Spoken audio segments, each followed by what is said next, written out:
Hello, everybody. Let's see. I've got everything going up. We just got to set everything up.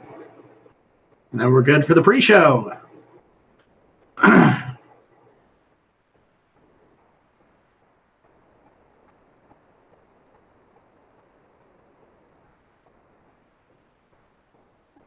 Come on.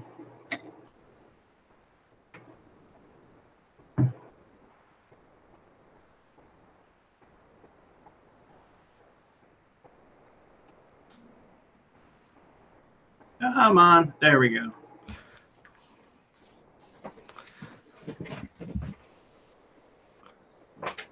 Hello.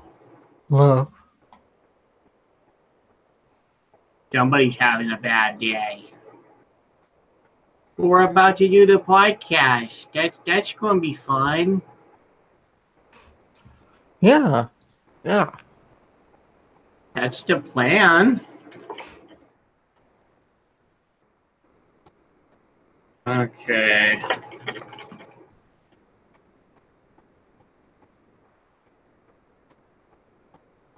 Give me a second here.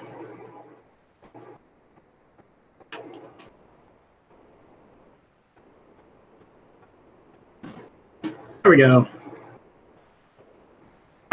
Just getting everything set up, people. And then we'll start up pre-show. Because that's what we do, and we have tons of stuff that didn't make the agenda, and frankly, will probably make next week's agenda. I'm just going to be honest right here now. There was a lot of stuff to catch up on since we took that break for Infinity War. And by the way, I haven't advertised it yet, but Infinity War is actually up on the RSS feed, so you guys can check that out and see what our thoughts were. But be warned, spoilers be ahead. And no, I don't care if you got spoiled, because I just warned you. It's been out for 2 weeks. If you haven't seen it by now, you probably don't care that much about spoilers. Spoiler alert. The bad guy wins. As that usually is in a 2-part movie.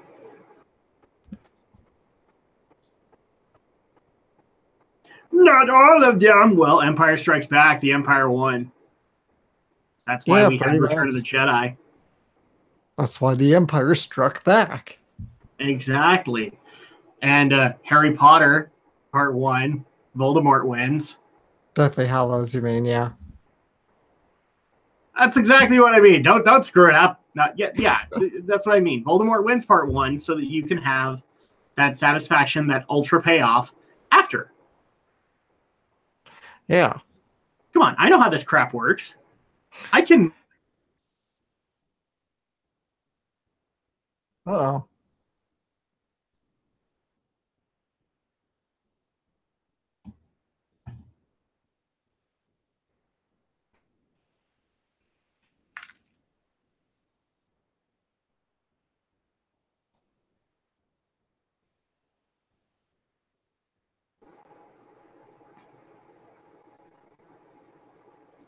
Here we go.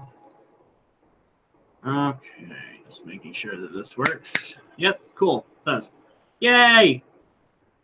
And now, yay, the agenda's all set up. Everything is set up, everybody.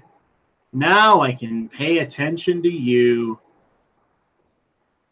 I guess that would be an insult that I haven't been paying attention to you the entire time. But I have in my own way. Does that work?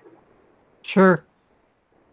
Okay, so the first thing that we need to actually get into, because the listener sent this in, and I just didn't see a reason to bring it up. I don't know. Maybe it'll get brought up next week. But this is going to be the first story in the pre-show that didn't make the cut, and that is more drama in the Overwatch League as a player by the name of Carpe is being skewered online for teabagging his opponent, a player by the name of Otto. And the internet has got a bug up its butt about it. It's the internet. I mean, are you surprised by this? You know, Alex, the proper answer for that would be yes, I should be. It's disappointing that my answer is no, not really. So yes, this happened and it sparked a ton of controversy, so much so that it's got an online movement. I'm pretty sure there's a petition somewhere. I'm sure Alex will look for it while we're talking about it. But basically asking for repercussions and punishments for Carpe for teabagging his opponent. And I don't know how else to put this without being, well, me. But here's my opinions on the matter. If you're going to punish Carpe, then you better punish every player in the NFL who does a touchdown end zone dance. You'd better punish every NBA player who immediately has some kind of stance or in your face that they do when they slam dunk. Because the bottom line is that you aren't going to eliminate behavior like this just like that. Okay? And if you're going to eliminate it from one area, Alex is probably agreeing with me on this. If you're going to eliminate it in one area, all you're doing is encouraging those other industries to come in and support their appeal. I'm not sure it's quite the same analogy of what you're getting at, because teabagging is supposed to be, it's like it's a sexually provocative kind of taunt, victory dance. It's not quite the same as, spiking the ball in the end zone kind of deal. So I'm not sure your comparison is very Humping in the air in the NFL, which a lot of them do, is a sexual gesture. Okay, I don't watch the NFL, so I don't know. So I haven't watched it for a while, but in the 80s they did that. What I'm saying is, guys, it doesn't matter if it's a sexual gesture, a violent gesture, or anything like that. As soon as you start trying to police this and being thought police and behavior police, you're going to have the proverbial hammer come down on you, because the NFL will start funding their appeal. Because then they don't want this coming back at them. And I would also like to point this out for the sake of argument. The act of teabagging, I'm not going to explain what it is. If you want to know what it is, there's a dozen other YouTube videos that'll show you, most of which play first-person shooters. They'll probably just show you, period. Here's my question on the matter. This act offends you, but not the fact that for entertainment value, the man had to gun down his opponent, had to murder his opponent in cold blood. At this point, necrophilia should be the least thing on your mind. The guy just committed murder in front of you and you cheered. Congratulations, you are a horrible human being. If you want to pull that card out, then I can pull this card out. Okay? I'm sorry, but the bottom line is that yes, I don't, and guys, I'm not preaching or anything like that. I don't engage in teabagging. I don't do anything of the sort. I barely play first-person shooters. But the bottom line is that it's a competitive environment. This is a competitive league, and in competitive environments, behavior like this is going to come out. It doesn't necessarily need to be that you're humping in the air or you're dipping your balls in somebody's mouth. It can easily be something in the corporate world that's close to that. I mean, come on. We've all watched Law and Order. We've all watched, insert legal drama here, where all of a sudden they wear and they go, "Whoo! I am invincible!" You get offended. They do that in Law and Order? Yeah. The cops did. I know that. I'm not sure about Jack McCoy. That'd be really awkward if Jack McCoy did that. Although, dude, if you could find me footage of Sam Waterston doing that, I'll probably pay for it. I will probably pay for the footage, because I want to use that meme all night long. So you kind of interjected, Alex. Is there anything else you want to add on it? Not really. I don't have much to say, because this is outside my realm of interest, basically, because I don't follow Overwatch. It's just this is just more BS from Overwatch League. That's why in a lot of cases I'm just I'm sitting here going, okay, I'm now officially instigating my 3-strike rule, and if I hear another one, so this is technically going to be strike 1, and I'm just going to start counting the strikes. Counter-Strike reference. I'm going to be counting them, and as soon as we hit 3, I'm probably just going to lose interest in the Overwatch League. And I'm also going to be very disappointed in Blizzard if they actually do punish him for it. Because it's just like, okay, well, you've set a horrible precedent, and now I hope the NFL owns your ass. Because that's going to happen. I'm not saying they're going to directly come and own your ass, but they'll definitely fund the appeal. So, Romney, any thoughts on Overwatch, the Overwatch teabagging controversy that you kind of came in on the middle of? I have no words. All I just have to say is this still is not the weirdest point in a conversation I've walked in on. No, one of these days you'll have to compose a list and just let people know.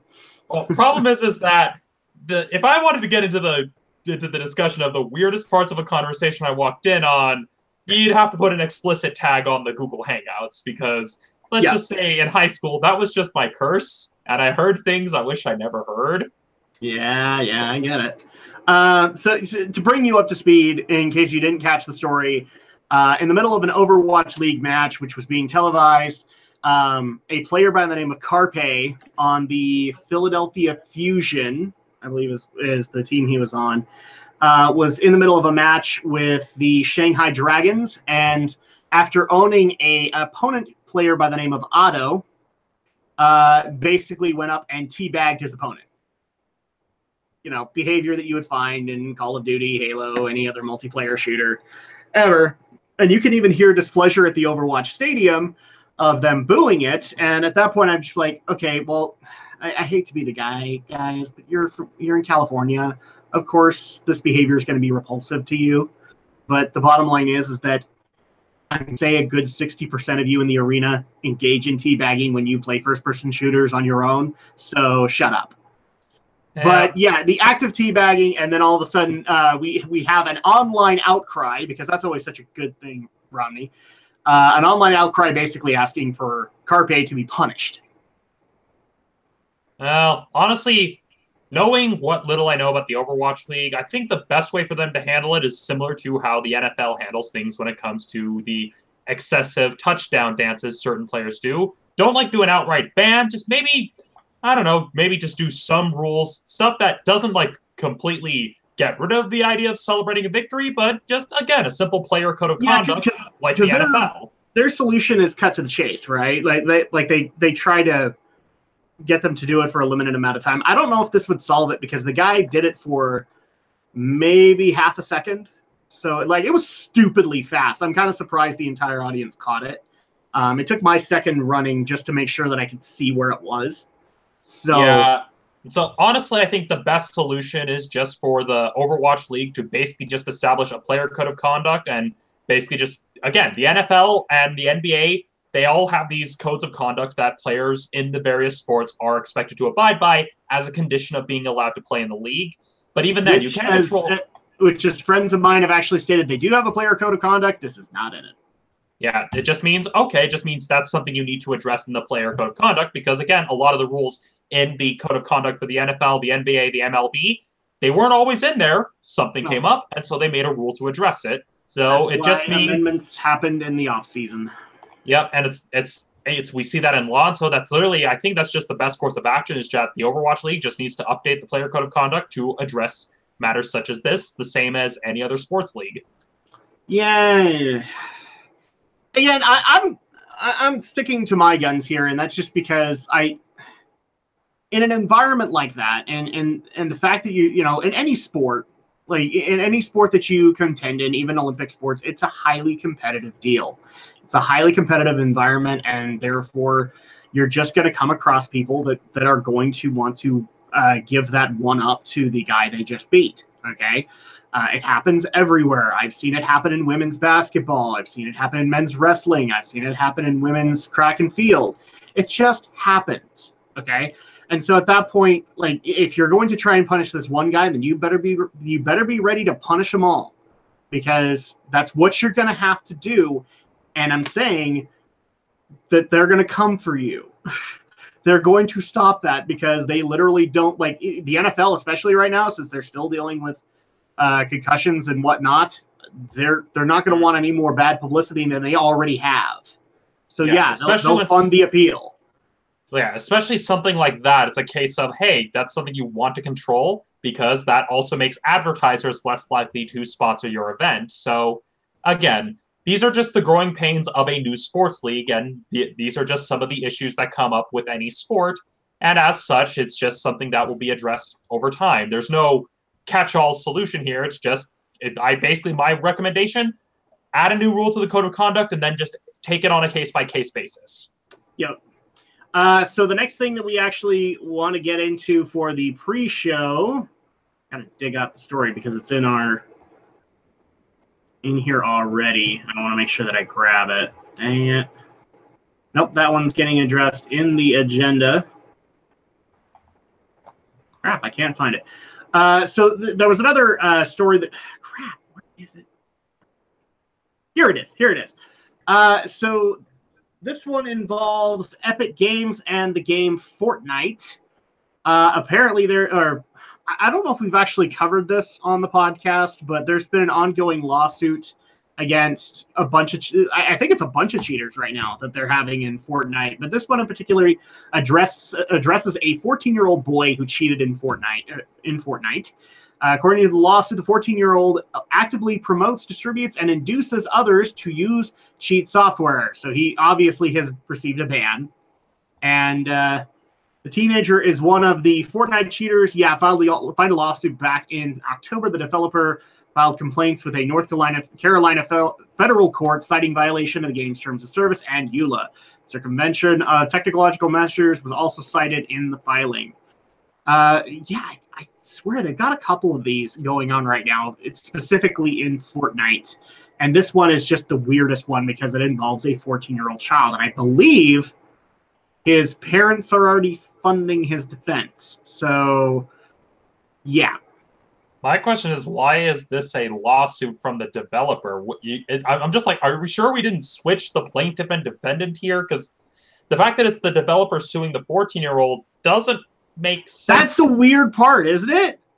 Is like, okay, you banned him. That's more than enough. Epic, come on.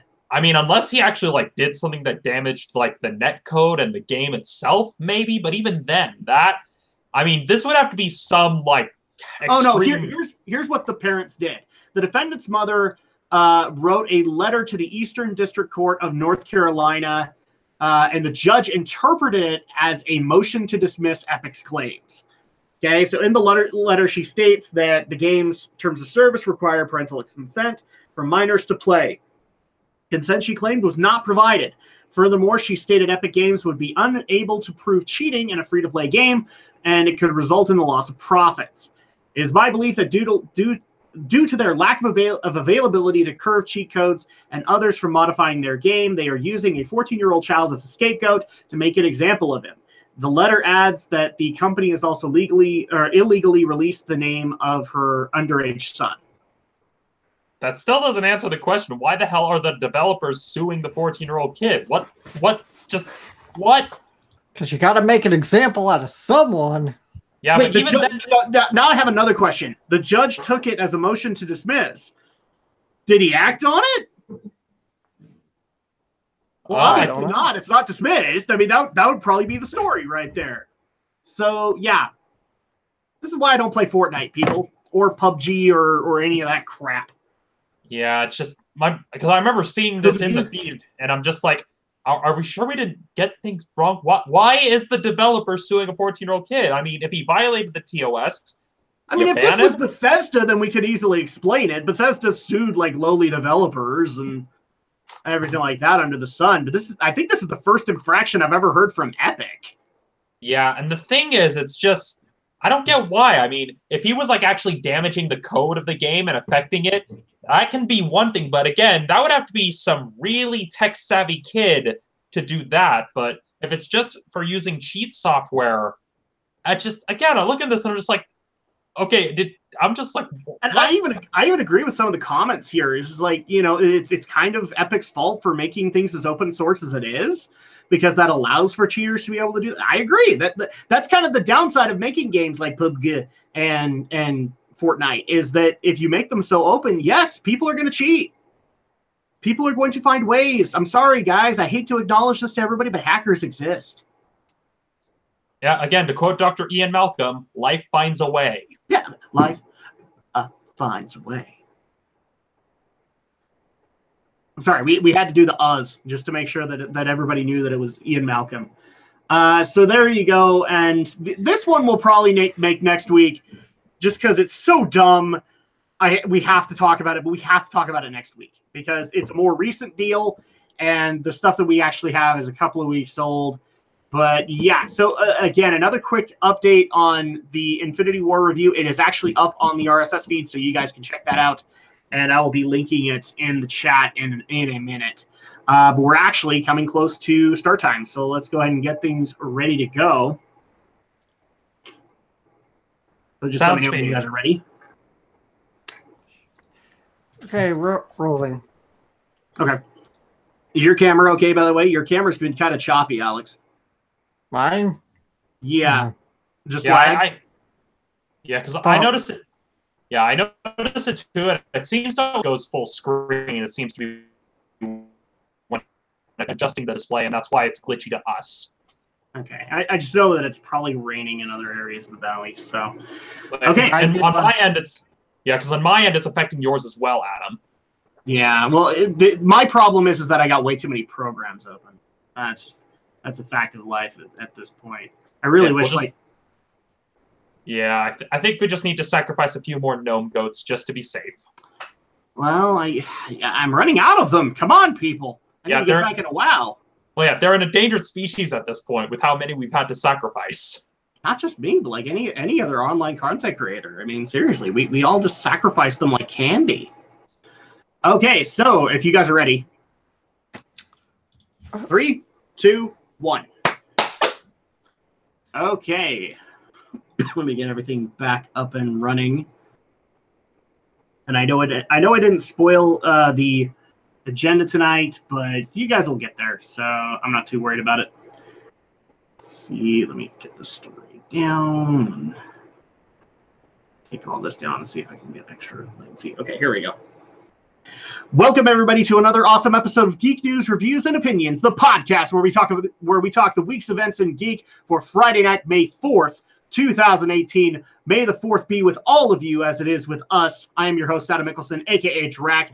I hope everybody's having a great week along with a great May the 4th. For me, it's just been, well, me making endless May the 4th jokes to my daughter, who will never laugh at them because she just doesn't understand yet. But she will, damn it, one day. But of course, I'm being joined by my panel of fellow YouTubers, fellow geeks, fellow awesome guys and generals, fellow May the 4th celebrators. Let's go ahead and start things up with Stephen Romney of Studio Ghost Utah, of From the Shelf, of Martial March, Monster Clash, Rhapsody in Cinema, all that fun stuff. Stephen Romney, how you doing tonight? Oh, doing okay. I mean, the week had its ups and downs. I mean, on the upside, I've been making steady progress on the novel I keep mentioning to everyone around me, probably to the point that they're getting sick of it. But in case you haven't heard already, yes, I'm writing a novel. But other than that, can't really complain. Actually, somebody did ask if this was just the novel that because here's the thing, you did this because of NaNoWriMo, and you were talking about that last year, and somebody was asking, is this the same novel that's been in between both NaNoWriMos? Yes, this is the same novel. I started it in November. I hit 50,000 words, but hit burnout. And then I've started to now actually sit down to try and finish said novel because the story, 50,000 words, is not enough to contain it. Probably not. Just don't Robert Jordan the thing and make things overly descriptive. All right. It's probably not good for my brother will read it. My brother will read it. So. Well, again, this is a first draft. I'm doing the Stephen King thing. It's called discovery writing. I write out a number of pages, and then I'll cut it back on the next revision. All right, and then we're also being joined by the Shadow Blazer himself, Alex Short. He has come out of the shadows from all of the various posters that are behind him now. Holy crap, Black Rose has been dumped. Not What dumb. did She just you moved to do? another. Nothing. She just moved to a different spot on the wall. Oh, okay. So I can't even tell. Like, one of them is Madlax, I think, no, and the other three I they're can't all even from, tell. they're all from Princess Principal. They just Okay. arrived. This was my goodies. These that just arrived this week, fresh from Sentai Filmworks. Hashtag not an ad. I promise. Not sponsored. So don't get on us, FCC, because this However, is if you sponsored. want to be a sponsor, we can definitely negotiate. Yes. Sorry, continue.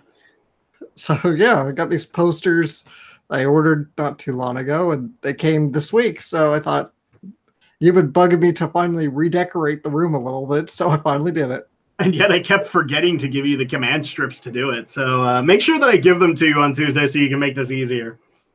All right. All right. So there you go. That's our panel for this evening. And man, the stories that we have. So if people weren't clear on where we were last week, because I did get people asking, and occasionally it happens, we got together on Sunday instead. And because we have done a review of Age of Ultron and probably would have done one for the first Avengers, we got together to do a group review that is exclusive to the RSS feed of Infinity War. So that is actually up on the RSS feed right now, and I will be leaving a link up in the Discord server as well as on Twitter, so you guys can check that out. But be warned now, major spoilers are ahead. We spoil the heck out of that movie, and if you haven't seen it, then first of all, are you in a hole right now? Are you in a hole? And second, you're going to get spoiled the hell out of, and we're not going to care. Yeah. Alternately, it could be a case, if you haven't seen it yet, order the tickets online. Quit trying to get them at the box office. It's not going to work. No, it really isn't. So let's go ahead and start off with this top story. It's not necessarily tech related, but I needed this to be a top story because I just, you can't rig this anymore. Not anymore, at least in my interpretation. And that is, people might remember, I think it was it October or November when we talked about this particular story last time? I could have sworn it was. I could have sworn it was some point this year. I think, wasn't it? No, it was last year because that was when the first one happened, and then now we've got this. So people might remember when we talked about it. Actually, you might be right. It might have been like January. I don't know.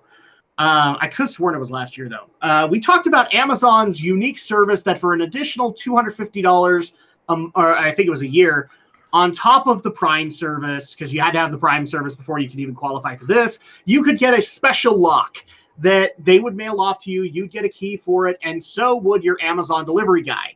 And basically, this was to promote the concept of dropping off your packages in your house.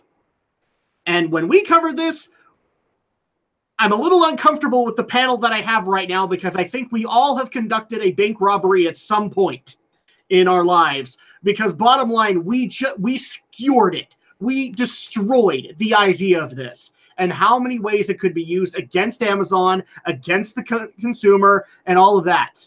And you'd think they would have learned, but you guys forgot to send this in to Amazon. And so we're dealing with it again, damn it. Now, Amazon has decided to launch this service, but instead of delivering it into your house, they will deliver it to the trunk of your car. So yay! Let's add vehicular theft onto all of this. Yeah, it's literally like, oh, hey, letting your house get stolen wasn't enough? Here, give the thief a new car! A brand new car! Hey, some of those UPS trucks that I've actually seen on the coastal cities, they probably could hold a car. All right? They probably could do it. Okay, that needs to be a scene in a Fast and Furious movie. It's just literally have the UPS truck and then have another car drive out of it. That needs to be a thing. Yeah, exactly. I don't know let's see. Yeah, looking here. Do we have a yearly amount that you have to pay for this, or is it still the 250? It looks like it doesn't look like they have a price listed yet, but it looks like there is a limit to certain aspects. Apparently, it is only limited to drivers of specific GM and Volvo vehicles that are a model year of 2015 or newer with active OnStar and Volvo on-call accounts. Okay, so you need to have OnStar, then you need to have the general on-call accounts for these, And you also need to live in one of 37 U.S. cities, because this is being basically beta tested. And drive a GM or Volvo vehicle. Yeah, and you have to drive a GM or Volvo vehicle. And basically what would happen is the delivery guy would be able to get some kind of a universal lock that they could use for the cars that would only give them access to the trunk, and they would be able to drop the package off. Now, there is a pound limit, too. Let's see, packages that weigh over 50 pounds and are larger than 26 by 21 by 16 will require a signature. So at that point, you will need to come out from your workday to come out and sign it. And and also they do have a limit of $1,300 if they come from a third-party seller. They are not eligible for in-car delivery. Okay, which is probably for the best. Yeah. So so basically what they're saying is, because of the signature part of it, if your package is over 50 pounds, if it's larger than 26 by 21 by 16, or if it's roughly valued over $1,300, they ain't dropping it off into the trunk of your car. Yeah, okay, so that's what requires a signature. Yeah, stuff like that requires a signature, and so yeah, they're not saying, okay, we're gonna deliver to your car, but we're not gonna. If it requires a signature, we're out. But your latest anime delivery, Alex, that could come to the trunk of your car. Sweet. Yeah, and I just look at this and I'm just like, want to have the body pillow you ordered from Japan delivered to the trunk of your car so you don't have to explain it to your girlfriend? Yes, please drop my body pillow off at my workplace so that everybody can know that I'm a creeper. Yeah, especially I can just imagine people. Yeah, I look at this and at the very least it seems that they've got some safeguards. But here's the big thing, though. It may only give them access to the trunk, but unless you drive, say, a sedan, where if the back seats are up, you can't get in, what's to stop someone from climbing over the back seat and hot-wiring the car and speeding off? I'm not even trying to do this, but my perfect example is this. Alex, I'm not going to tell you to stand up, but for people who have met him, he's a fairly tall, but also kind of, very kind of, pardon my pun, skinny individual. Yeah. What's to stop him as your Amazon delivery boy from climbing into your trunk? Even in any environment, there's some kind of way to get from the trunk into the actual cabin of the car. Okay. In most of especially in GMs and Volvos, they pretty much have those ways. What's to stop somebody like Alex with ill intent from literally squeezing his way into your car, hot wiring the car, and walking off with it? Well, I don't know how to hot wire a car for one. So I'm saying somebody like you with that kind of experience. What's to stop them? Or here's even an alternate example. What's to stop them from climbing in the trunk, waiting until you get in the car, and then coming up behind you and holding you up? Yeah, exactly. Yeah. Or, it could be even worse in other situations. See, this is why I was like, we can't bring this up, but we have to, because we have to do the job that no one else wants to do. We have to figure out how many levels and how many ways this is stupid. Yeah, and the funny thing is, it's funny that we mentioned climbing in the trunk of a car, because I literally had to do that in my own car earlier today, so even a guy like me would be able to do it. I mean, long story short, I locked the keys in the car and had to unlock my car by climbing into my trunk, but point being, even a guy like me can do it. Yeah, the only one that I'd be kind of worried about, because, correct me if I'm wrong, Alex, I don't think you're 6 foot. I think you're close to, though. Because you're taller than me. I'm probably about like 5'9", 5'10" or so. I think it'd be 5'10". So at that point, like, the only people I'd have concerns about is, like, my older brother is about 6 foot or so.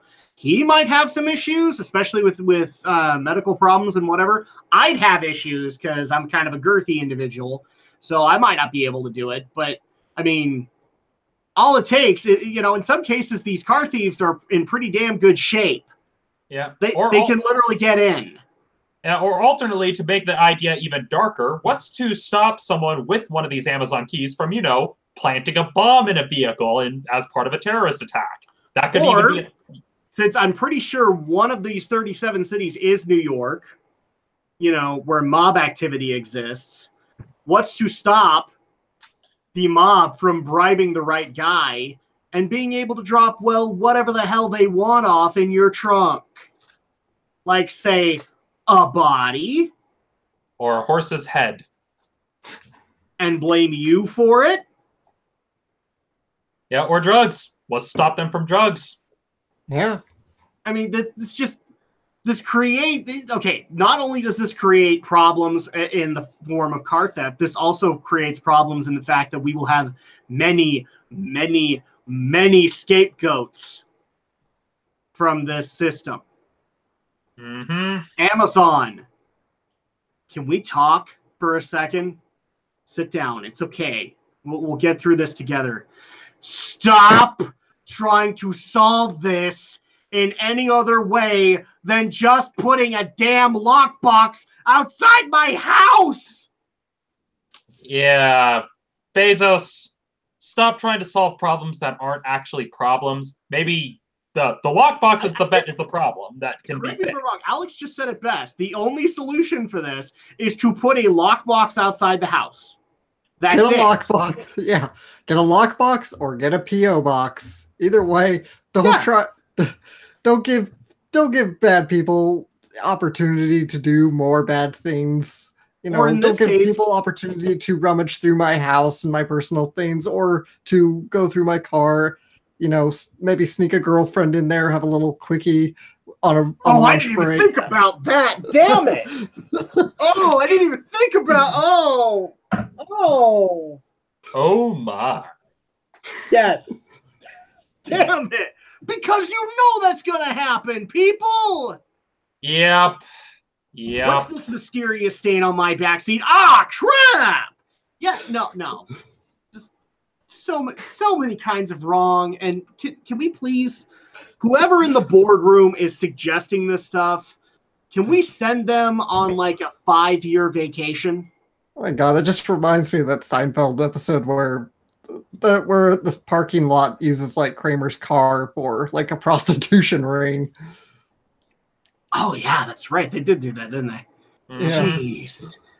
Yeah, there's so many levels of wrong on this one, so much so that I swear I'm going to write some kind of skit or something like that we can do to cover all of the things that are wrong here. But you know what? I was probably going to do that for the other Amazon one anyway. Here's an idea. Amazon, just deliver them. Just deliver them. We'll figure it out. Yeah, I mean, honestly, it's very much, like I said before, Amazon, stop trying to solve problems that aren't actually problems and focus on the actual problems, which, again, already have solutions. I mean, for people who are just like, oh, I don't want my packages stolen, get a P.O. box or have it delivered to someone you trust. I mean, hell, one thing that my workplace does that they're actually really cool with is, okay, so, hey, you're expecting a package, but you don't want it left at your house, have it brought to your workplace. Most workplaces they'll supply you with the address.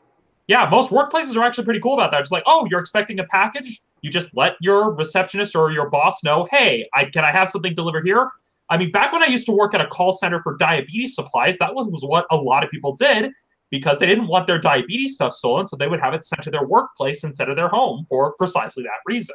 Yeah, I mean, granted, some of them have limits to it. Like they won't take perishables, they won't take a few other things. But for the most part, like that's kind of a universal solution. Or the other thing too is I've seen this numerous times. I've even done it myself. Is if it's perishable goods, call a friend, call a relative, give them a spare key, and then they drop them off. Like give it to someone that you trust instead of like just leaving it out there. I mean, like we're literally kind of solving this for you. Or heaven forbid, if you pay enough into Prime, just give us a freaking lockbox, and that's where it all goes. Okay. Yeah. Problem solved. I mean, honestly, an even a better way. Well, now that I think about it, it would just be the same problem as what we've already described. I'm thinking, partner with something like Uber or Lyft, and then I realized, no, wait, that literally is just setting us back to square one. Because I've known a few Uber drivers. In fact, one of them hosts a really awesome podcast, and I'll link that somewhere. But even he's kind of admitted to me, not every Uber driver is trustworthy. So, yeah.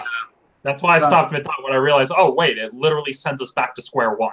Mm-hmm. The one that actually kind of flabbergasted me was they started that whole Uber Eats situation. So like select restaurants will let your Uber guy pick it up and then drop it off at your house. And there are guys who take advantage of that and just will eat your stuff and never come. It's like, Jiminy Christmas, guys. So I know that we could probably have a dozen other thoughts on this one, but final thoughts before we move on, because the level of stupidity that Amazon is exhibiting here is flabbergasting to me. If you want to give a free car with the guy who robbed your house, this is the way to do it.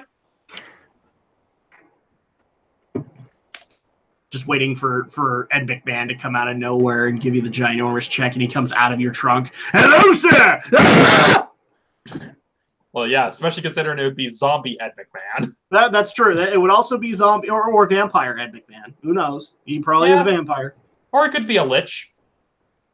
That too. That would actually be a scarier prospect, because if you don't have the proper classes, then you're screwed. Yeah. The odd thing is, I accidentally confused Ed McMahon with Vince McMahon, and I'm just like, wait, why would the head? Oh no! That's a whole other slew of problems. He'll try to get you to buy into the XFL, and you don't want any of that shit. Love you, Vince, but I got to make fun of the XFL. So moving on into the next story, which is kind of a two-pronged for YouTube. YouTube's been doing bullcrap, and as much as I'm almost getting tired. I don't know about you guys. I'm getting tired of the bullcrap YouTube is implementing this year. Am I the only one? Oh, I think everybody is. Yeah, pretty much. I think we've all just kind of treated YouTube as that one ex-girlfriend that we just or ex-boyfriend that we just never want to call. Well, a better example is it's the ex-girlfriend that you still have to work with, and so it's awkward. Yeah, there you go. Still have to work with, or she still comes to the store you work at, or something like that. So let's go ahead and start off with the simpler aspect, which actually happened last week, and Romney was able to track it down, but we figured we probably better warn you guys. Thankfully, the situation has kind of resolved itself, but it's just something that you're probably going to see a lot more of given YouTube's current environment. So the video that we got is actually from a channel by the name of Mother's Basement, where it looks like a Brazilian YouTuber that had over 600,000 subscribers was basically stealing videos. And I'm not saying like she was, because everybody immediately thinks of like that one episode of Atop the Fourth Wall or Nostalgia Critic that Russians picked up and put a Russian subtitle on it, and that's how they can maintain its uniqueness. No, in this case, this Brazilian YouTuber wasn't necessarily lifting the entire video, but they were literally taking the script for these videos, translating it to Brazilian, or not Brazilian, Portuguese. They were translating it to Portuguese and calling it theirs. Okay. And literally, like, and the video even shows, like, you could follow the script verbatim. It is, aside from translation hiccups in here and everything like that, it is that script. Okay. And this is not the only time I've heard of it. I've actually heard that there's been two other cases, not with Brazil, but I know one of them was Russian. So keep an eye out for this, guys, as they're basically lifting your stuff, and it's happening not just to this guy, but to a few other prominent YouTubers. Thankfully, this situation has kind of resolved itself because the guy called the Brazilian YouTuber out, got a non-apology from her, and eventually, from what I understand, the channel in question has nothing on it now and has been booted off of the YouTube system. So that one has resolved itself. The other one's not so sure about. I've not heard an update on them recently, but we're giving this warning because, well, we've been in this situation before. People might not remember this, but a couple of years ago, we had a weird site that was taking our YouTube links, or not our YouTube, our Twitter links, and basically using it to host the live streams that we do on YouTube without our consent. And so at that point, people might just say, well, you don't have any claim. You're talking about stuff that you shouldn't be talking about. No, we have a claim to it. This is a unique brand. This is a unique podcast. And I actually did reach out to the site and tried to talk to a number of other people, and finally got so fed up with it that I just blocked them entirely from being able to get anything on that site anymore on YouTube, at least from what I can tell. I tried to look it up. I don't know about you, Alex, but I think they don't get our stuff anymore, right? I have no clue still. I haven't looked into it. Last I checked, they don't. So at this point, this is going to be kind of like that friendly warning that we want to be able to help fellow YouTubers out. please be on the lookout for stuff that's not supposed to be on other people's channels, especially if they didn't call you, if they didn't notify you that they were going to do it. Because here's the thing. Mother's Basement in particular was an anime channel. I can already think of one person on this panel that is probably another target kind of thing. I don't necessarily go into anime stuff, but I have on occasion, and my stuff could easily get lifted. I'm pretty sure Romney's could get lifted too. It's been lifted before, actually. Like, not necessarily my reviews, but the video that keeps getting popular thanks to Xavier Woods. But my arrangement of the Dragon Dagger theme, that got lifted like wholesale. Like they didn't even take out the credits that I have in the video saying arrangement by Stephen Romney. And so I literally had to hit the channel with a copyright strike saying, hey, yo, you took my video. I just love the fact that you brought up Xavier Woods, because like you and me actually had this conversation over 2 weeks? We were like trying to figure out, is it a coincidence? I think we decided it was a coincidence. Like there's probably no way he looked it up.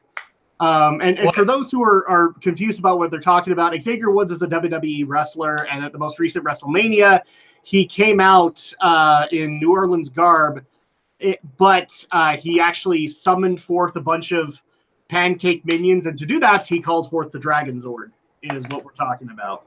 Yeah, and ever since then, my video where I arranged the Dragon Dagger theme has been getting a ton more views. Like, and I keep getting comments saying, thank you, Xavier Woods, and I'm just like, who the hell is Xavier Woods? Yeah, I mean, be thankful, because his channel is like over 1 million subs, but... Well, yeah, and I mean, the video itself is popular, and I monetized it, so I'm just like, I'm thankful, but it's just, a lot of people are thinking, oh, hey, you took it from this video, and it's like, no, the songs existed before the video. And I can vouch, the video existed way before Xavier Woods did it. I'm pretty sure he didn't look up a video of any kind. He actually, if he did, he looked up a how-to guide of how to play because the guy doesn't know how to play the trombone. I know that for a fact because it's just a gimmick, and he plays it horribly, and that's part of the gimmick. But the bottom line is that he did this, and I'm pretty sure it was just through a tutorial video, not necessarily a homage. Yeah, plus it's Power Rangers. I mean, given that it's established as a fan, it's like, it's Power Rangers. If you're a fan of Power Rangers, you've heard the Dragon Dagger theme. Yeah, I mean, even I don't even know if you noticed this. Like, I had to show Romney this, but the trombone, the entire interior of it, was painted green. And I think Xavier's gone on record saying that was supposed to be your hint. Yeah. So it was gold on the outside, but green on the inside. Green and gold. But back on topic, yeah, the videos being lifted, I've had that happen before, and yeah, it's not pleasant. And apparently... Alex has had this happen before too, hasn't he? No, I don't think so. Oh, I could have sworn like a while back one of your AMVs got lifted. I don't think so. Not that I know of. Sorry, I keep on interrupting Romney. Well, yeah, but I actually did a little bit of research, and apparently this is a prevalent problem in the Brazilian YouTube scene, where they'll either steal content from other YouTubers from other countries, or even from other Brazilian YouTubers. And apparently there's a fair bit of history with this particular Brazilian YouTuber. I'm not going to name her name because I honestly don't remember it. But apparently she has a whole string of drama with other Brazilian YouTubers behind her. It's very much a case of, yeah, apparently content theft is a major problem in YouTube. It's one of those things that I'm actually happy that there's now talk that the channel may no longer exist, which tells me that YouTube got involved at some point and just said, nope, we're done with the claims against you, and we're officially done. So now, I don't want to necessarily dwell on this one, but this is just kind of a gentle warning, because we do have other content creators who do have original stuff that could possibly be lifted. So keep on the lookout. The other thing that we should also warn you about, guys, is the other story that we have in regards to YouTube, which is makes me feel really bad, because a couple of the YouTubers that we have followed this year with the new partner program requirements have been getting awfully perturbed, and for good reason, because the thing that didn't necessarily get pointed out in the new partner program changes was that as soon as you met all the requirements, you were going to have to go through, for lack of a better term, an application process. You weren't necessarily filling out an application, but a YouTube, like an official employee at YouTube, was going to have to verify that you had that, and I think it was monthly, wasn't it, Alex? It was monthly. Yeah, so, like, I think so. So the 1,000 subscribers, that's not monthly, but the one in particular is the 4,000 hours of watch time. You had to have that within a month, and so at that, or it was like a month to 90 days, and if you submitted it, then they needed to get around to it. Which, guys, we all have been on YouTube. We know they don't get to anything fast, and this was happening to a lot of content creators where they would finally get to them, but it was already a month later and their analytics changed and they no longer met, kind of thing. And so this has been happening a lot more. And bad news from YouTube, as it looks like any major changes for this application process is being delayed to the end of June. So basically what they're going to try and do is get more employees in here to be able to fill out the issue, which is that the YouTube employees aren't necessarily getting to them in time. And they are in the process of hiring new ones, but they don't think that the hiring process and the training will be completely effective until the end of June to be able to fix this overall problem. So it's hard not to call this an adpocalypse situation because, I mean, we do know partners that are trying their butts off to make sure that they can get back into the partner program and they meet the requirements and they meet them consistently, and then they get no help from YouTube, and that's the sole reason why they are not in the partner program right now. And that's disappointing, but unfortunately you have to understand who you're working with. And YouTube is just, they're not looking to solve this problem anytime soon. They like where things are at, and they're more than willing enough to wait until the end of June to fix things and get things going at a faster pace. So that's pretty much kind of the warning here, is that if you were looking to get into the partner program, just realize that you also have this issue that's going to be hurting you until they actually get the appropriate employees in to be able to monitor everything correctly. And I'm guaranteeing you by the end of June, that requirement will go up, because bottom line, YouTube has way too much content coming in on an hourly basis, much less a daily basis. Mm-hmm. So, you know, this a lot of the numbers, they even say it in other articles that a lot of this is based off of their current analytics and what they get on a regular basis right now. That changes as the year goes on. So there are actual points, guys, where content kind of drops off, and it's not expected to have that many videos going up. And then there are times when it goes absolutely crazy. So even then, that I can guarantee you, they'll probably look at that situation after June and go, yeah, we need more people. But in the meantime, I've kind of talked my ear off. What is the panel's viewpoints on the assumed changes that YouTube is going to be adding to the partner program to make it, quote, easier to get back in? I remain skeptical. Given how long it's been taking them to even try to go through and implement this new guideline, it's very much, I'll believe it when I see it. Anything that YouTube tells us at this point, we pretty much will have to take with a huge fist-sized grain of salt. I've actually gotten to a point where I don't trust YouTube. So at this point, like I'm thoroughly convinced that even though I worked very hard on my channel's content, and I know me and Alex worked very hard on our joint channel's content, and I know Alex works his butt off on his channel's content, I'm just thoroughly convinced none of us is going to get in. That's just the way it is. Yeah. Because all it takes is for YouTube to change things yet again, which isn't entirely out of the question, for this to become harder all over again. Well, yeah, and they say it's to appease advertisers. I'm sorry, but it's also to appease their internals. Okay? Yeah, because I mean, even looking at my own metrics, out of all of us, I'm the closest to getting the 1,000 subscribers. But I haven't made any pushes because I know it's just going to be the same song and dance of, oh, I'll make the push, and then there'll be another arbitrary hurdle put in place because of this, that, or the other, because they refuse to actually punish the YouTube content creators that are causing all of the bullcrap in the first place. And the other thing that has to be considered on this point is that, correct me if I'm wrong, Romney, you've been doing this longer than us. Yeah, it's been about... I think you've got a good year or something on Alex, don't you? Well, looking at the metrics, I basically, although I've had my channel since I was in high school, I didn't start regularly doing videos until September of 2012. So it's been about 6 years now that I've been doing this. Yeah, and when did you start, Alex? I can't remember. Oh, like 2013, 2014. I gotta. That's kind of the hard thing is because some of my content was split between 2 channels for a bit when I was recovering from a copyright strike years ago. But yeah, I think Romney's got like a good year or 2 on me. Yeah, so at that point, like he's 6, you're 5, and I think it's 2013 actually, dude, because we're basically celebrating our 5th year anniversary on Draken Shadow, and Draken Shadow started before mine did. So there you go. Like you guys have years on me, and I can only imagine like those because what is it? Some of the veterans out there, like Angry Joe, they're in 9 to 10 years that they've been doing this content, doing content on the internet regularly. Yeah. Well, like Linkara, I think he's celebrating his 10-year anniversary. Yep. And in some cases, like Linkara is not a good example because once Linkara found the right places to go, he kind of rose very quickly. But I know for a fact that Joe had to work his butt off for a while before he even got remotely noticed. And some of the other content creators in Channel Awesome and other networks that we all love and appreciate. I mean, they had, I think they've all admitted like a good 5 years where they didn't get noticed. And then their break happened, and that's when they skyrocketed. Mm-hmm.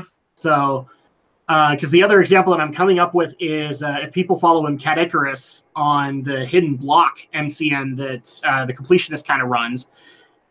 Yeah, I mean, he started up in 2012, I think. He started up in 2012, and it took him a couple of years before he got noticed by Gerard, and then eventually that's when things shot up for him. When he was able to, because Hidden Block wasn't a thing, I don't think. He did the Completionist episode, and that's when things shot up for him. So there you go. That's a lot of hard work, guys. And unfortunately, YouTube is just looking more and more to be the place to not do that because they're just not interested in supporting you. Not unless you're already making the big bucks for them. They're not interested in supporting you. I'm sorry. I'm just being honest here. And now I owe you all a Prozac because I have officially killed you, or I've made it so the K2SO has to visit all your homes. I'm sorry, but that's just kind of the way things go. Like I trust Facebook, and Facebook just barely entered the medium more than YouTube at this point. I trust Vimeo and Dailymotion more than I trust YouTube at this point. Yeah, and especially with Facebook, at least in my experience, it's almost like Facebook sees all the problems YouTube had, and they're acting like, oh, okay, let's not do that. I mean, most recently, my Man of Tai Chi review got hit with a copyright flag. I literally appealed it. Within the day, the copyright flag was lifted because it was because of, yep, it's fair use. Yep. Mine aren't necessarily examples. The last big flag that I got was I got one from Blizzard a couple of days later, and that one dropped because it was something that they've allowed other people to do. And then the other one was on my Sonic Forces review where some asshole just decided to claim it, and all I had to do was just basically say, okay, this falls under fair use. Also, this guy don't work for Sega. So then it literally went up like 24 hours later. I was gone. Yeah. And So, yet YouTube keeps saying Facebook should go back to baby pictures, which is something that the CEO actually said when Facebook announced their video service. yeah. So final thoughts on this one, because it's K2SO territory for us. It's more of the you know what you want, you can't have it. You can't have it. Honestly, what else can we really say? It's just YouTube trying to act like they're on our side, but we all see through the BS. I don't know. Alex looks like he's got something snarky to say, so I'm going to let him say it. I really don't. You guys are pretty much, you've said it all. All right. So moving on into the Nintendo Talk portion. Oh my gosh, we have Nintendo Talk returning. And this one was a big one. And oh my gosh, you guys, how many messages did I get on this? Did you see it? Did you see the news? Did you see it? Did you see it? My family alone pelted me, okay? You guys didn't need to. My family was going to do it. So here we go with the Nintendo Talk. In case you hadn't heard, Nintendo has a new president. In the fact of Kimishima, or I can't remember.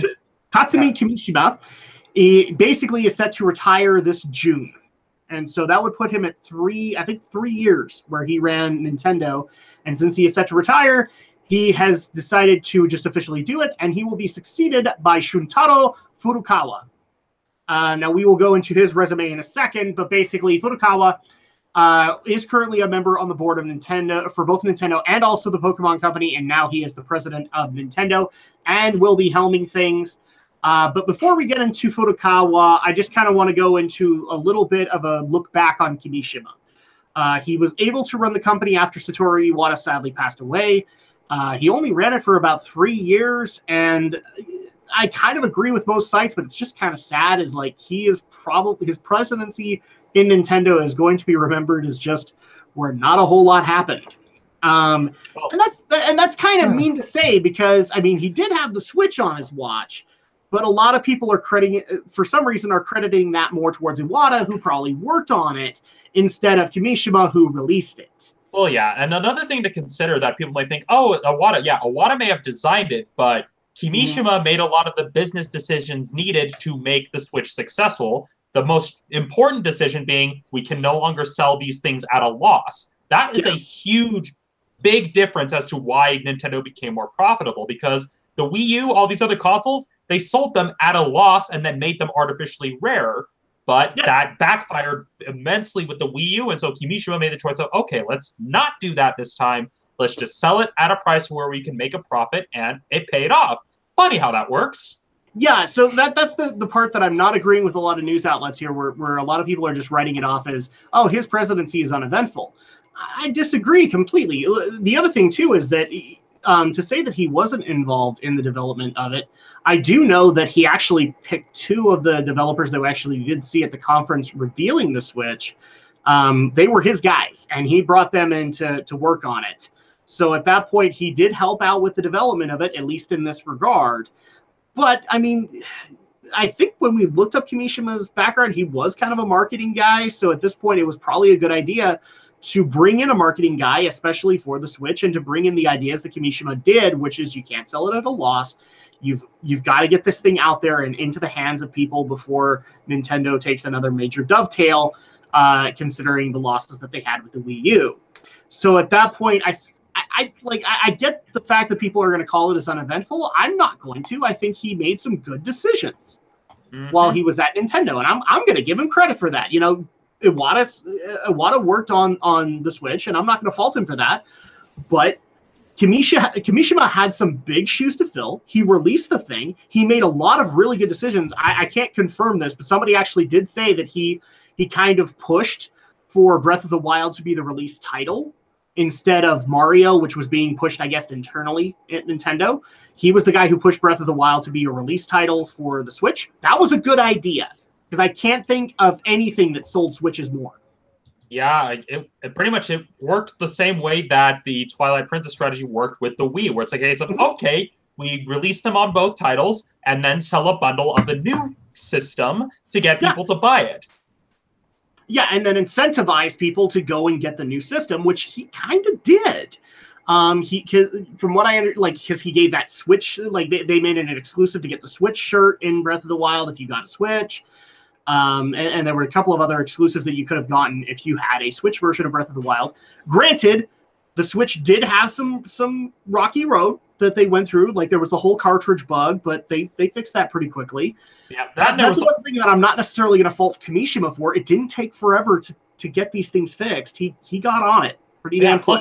Plus, another thing to consider is that third parties have been more wholeheartedly embracing the Switch, something that didn't even really happen with the Wii U. I mean, the fact that Dark Souls is being ported, the fact that we got a Skyrim port to a Nintendo console, that's a big deal.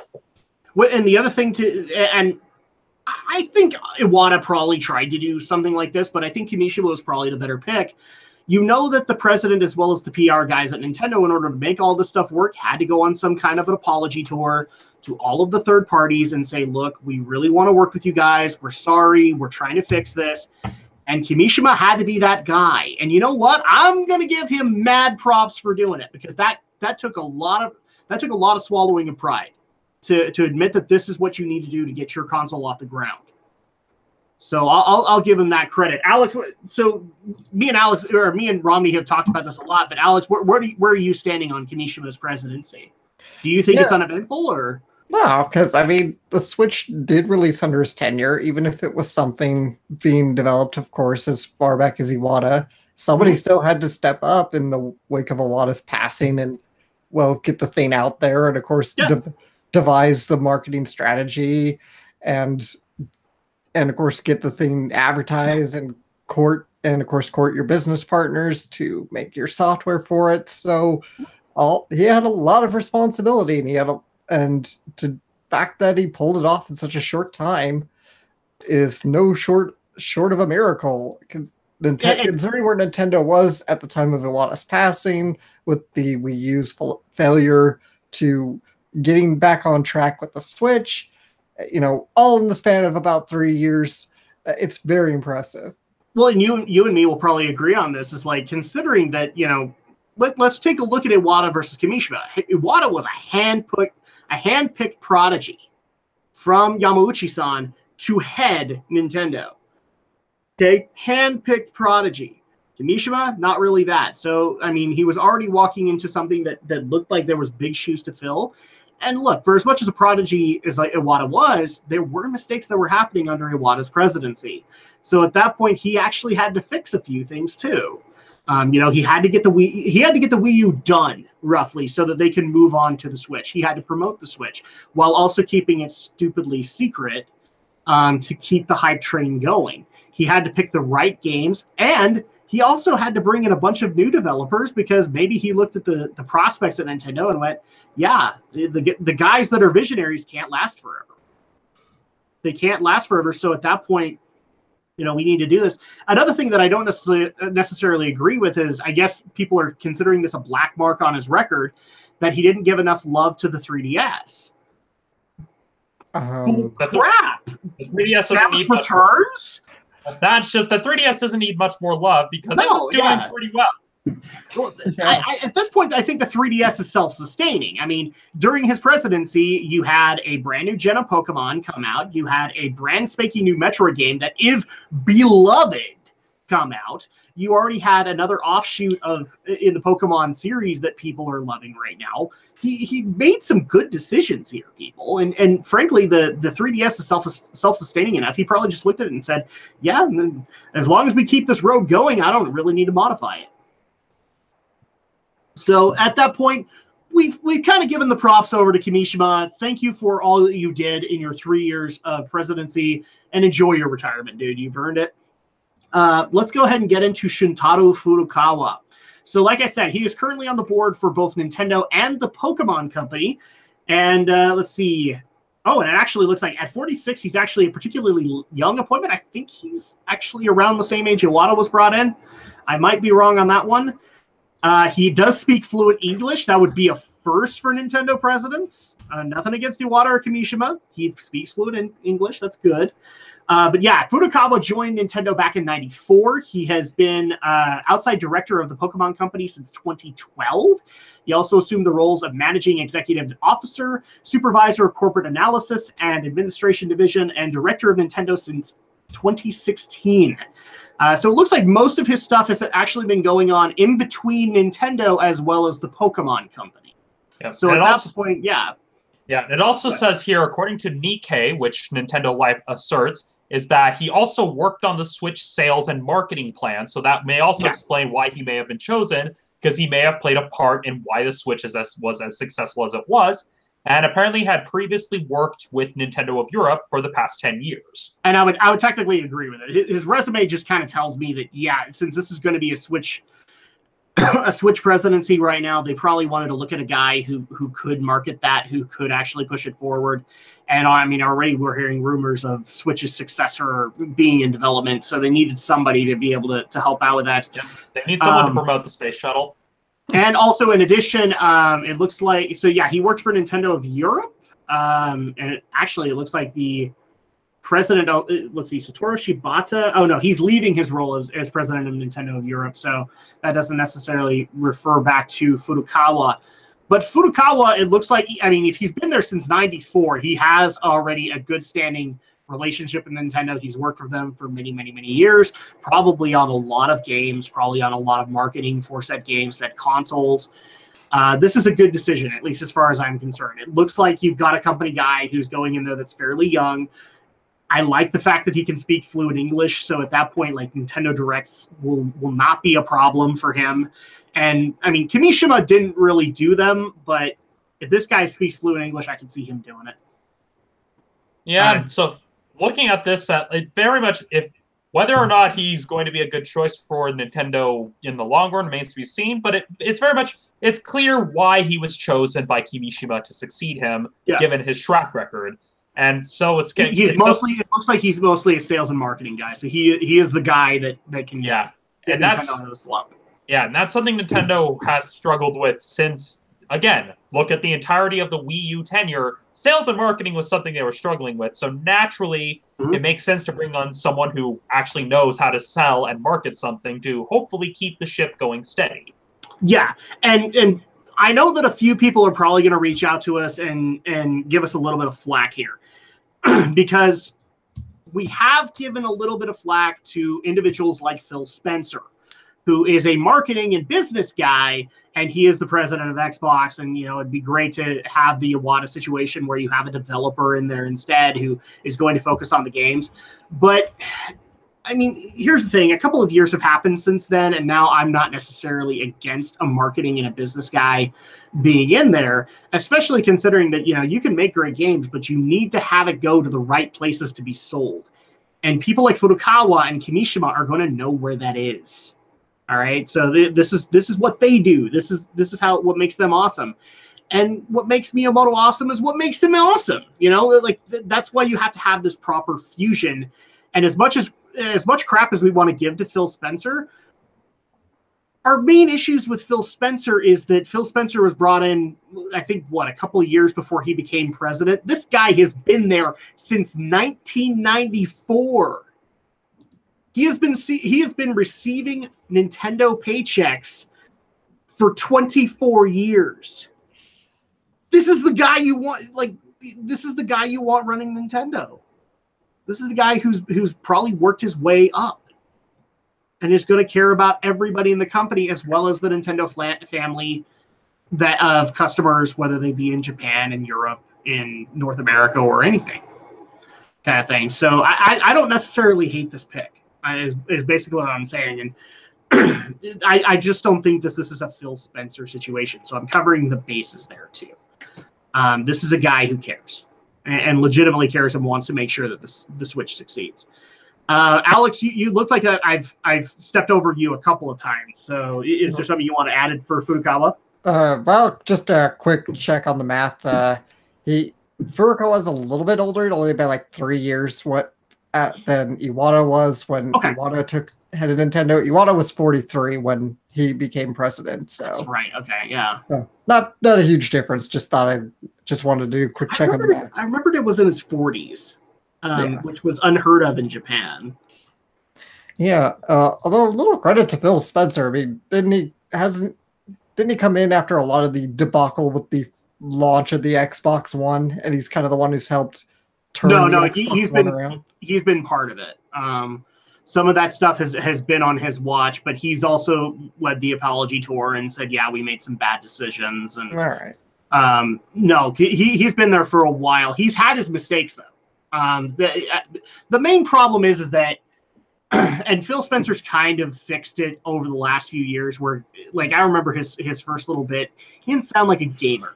He sounded like a guy who, when he went home at the end of the day, was just sitting back, sipping some wine and watching some Netflix. Okay.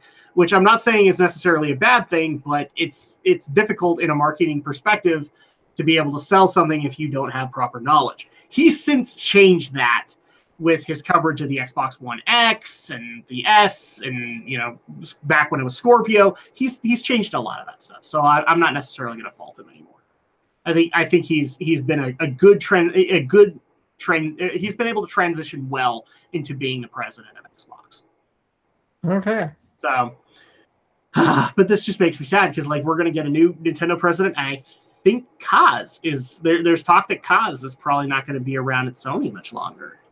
either, or whoever the current president at Sony is. Yeah, that's Kaz Hirai. Yeah, I think Kaz is getting ready to turn it in too. Yeah, well, just given how long, again, a lot of people forget the video game industry.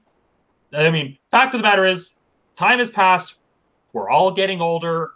We're just starting to hit that point of regime changes in a lot of industries now. Yeah, and bottom line is that Kaz Hirai is not Miyamoto. He's not going to get hauled off with security, okay? Yeah.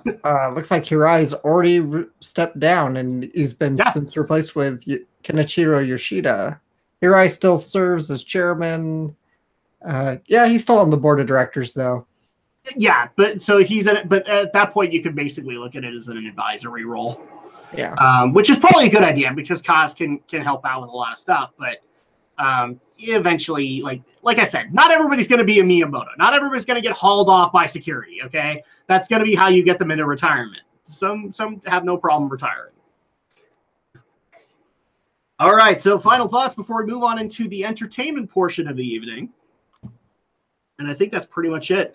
We wish Furukawa the best. And here's hoping that we have many good years ahead of us for the Switch. Especially since that's the console I'm getting the most mileage of right now. And for those who are screaming about when's the next review, shut up.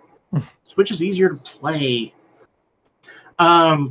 Moving on into the first story that we have, which is a story that's been covered the last couple of weeks, but we haven't really been able to put our 2 cents in. But thankfully, we had an update this week on it, and that is what is basically being called around online as the Apu controversy. For those who are not up to speed, Apu Nasapima Pentalon, I think is how you say his last name, of The Simpsons is getting a lot of flack these days, particularly towards his accent and towards the fact that he is kind of written as a stereotypical Indian man on The Simpsons. And I even found out last minute that apparently there was a documentary from a comedian. Yes. To kind of start from the beginning, how this all started was that there was a documentary created by the comedian Hari Kondabolu. I apologize if I butcher that pronunciation. That sounds about right. Well, yeah, Hari Kondabolu put out a documentary called The Problem with Apu. And it was a look at how characters like Apu, which basically kind of perpetuated a lot of negative stereotypes about Indians and South Asians. It basically was a documentary talking about the impact that characters like Apu had on people of South Asian descent in the United States, focusing specifically on how people like him were bullied growing up, and basically the comparisons being made. That was the focus of the documentary, and it was more or less a documentary as a whole about the issue of representation. Because let's face it, the way Indians, and I'm talking from India, the way they've been represented in the media has not been good. Between characters like Apu Nahasapima Pentalon, played by Hank Azaria, a white guy who, by his own admission, cited that the accent came from a Peter Sellers impersonation of an Indian guy from a movie, as well as you have the main character from the Short Circuit movies, another Indian character played by a white guy in brownface. It's fair to say the depictions of people of South Asian descent have not been that good.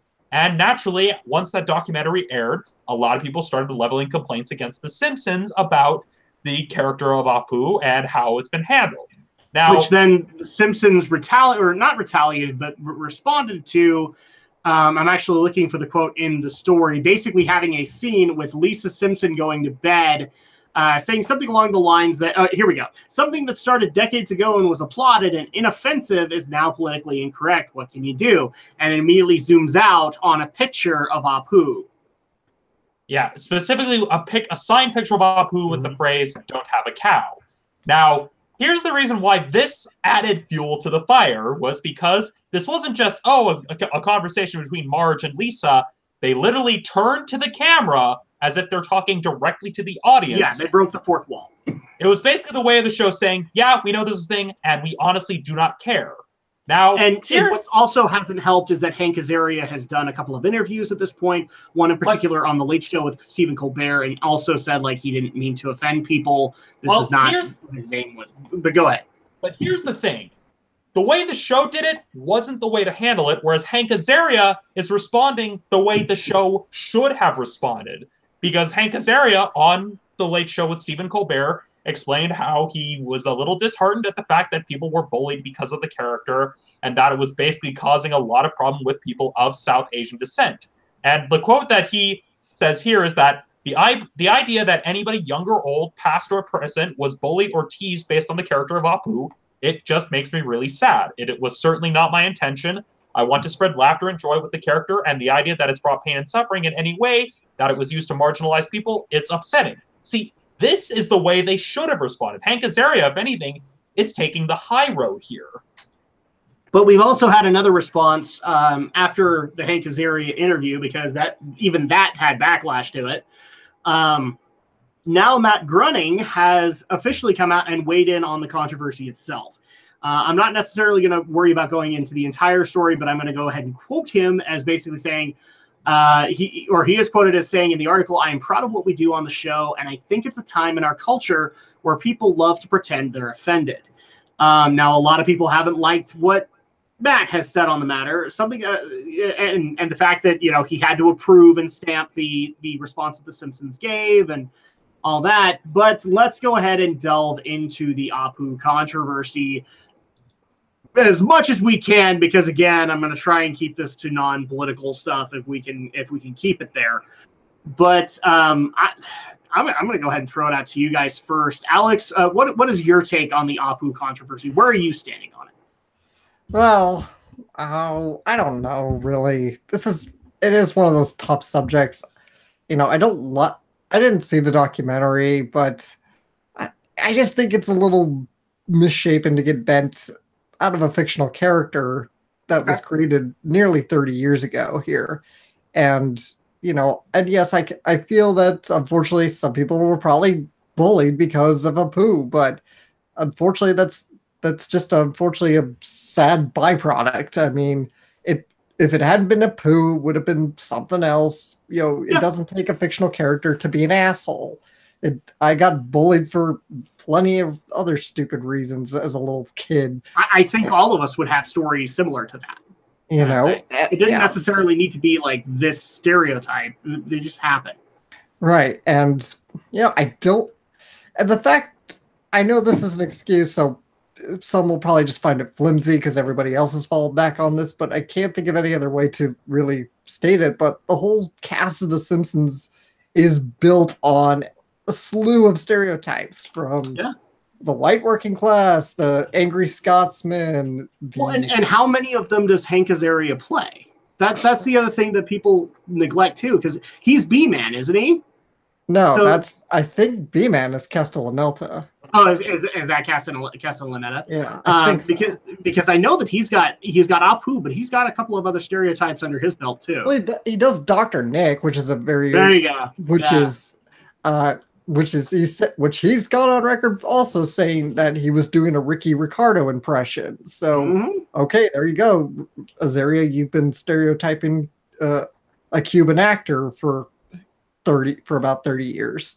Some have thought it was Eastern European, but it's not only that, but like Azaria, because correct me if I'm wrong, I don't have his filmography ahead of me. I think he played the little bat in Anastasia, and I think they were basically channeling Cheech Marin with that.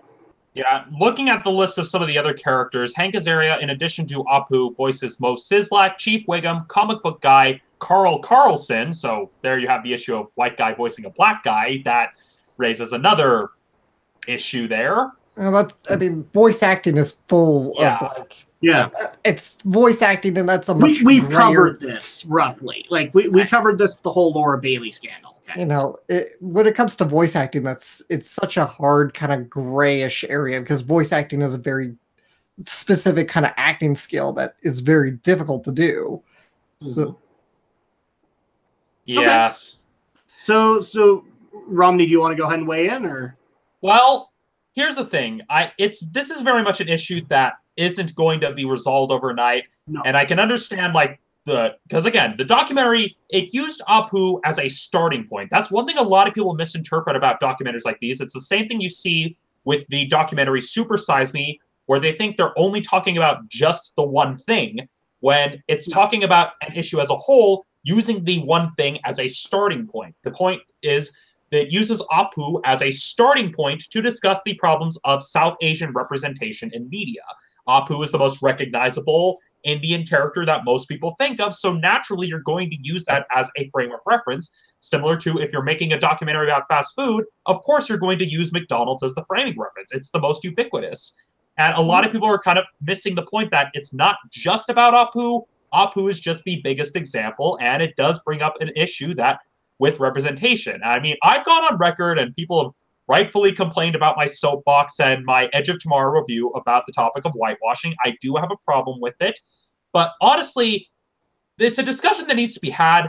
The way the people running the show itself have handled it was not the best way to handle it, where it would have been better if they said nothing at all, instead of specifically addressing the audience saying, hey, we know this is an issue and we don't care. Then it's a case of, then don't say anything. You're only going to make it worse for yourself.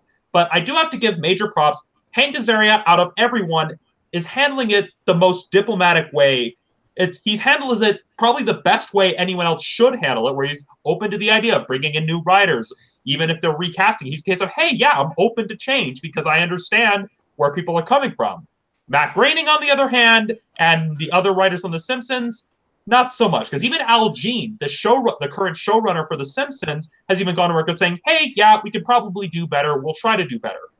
That's all they needed to say, and that's it. You don't need to antagonize your audience like this. It's the same problem with Teen Titans Go antagonizing fans of the original Teen Titans. It doesn't make you look smart. It doesn't make you look clever. It just makes you look like an asshole.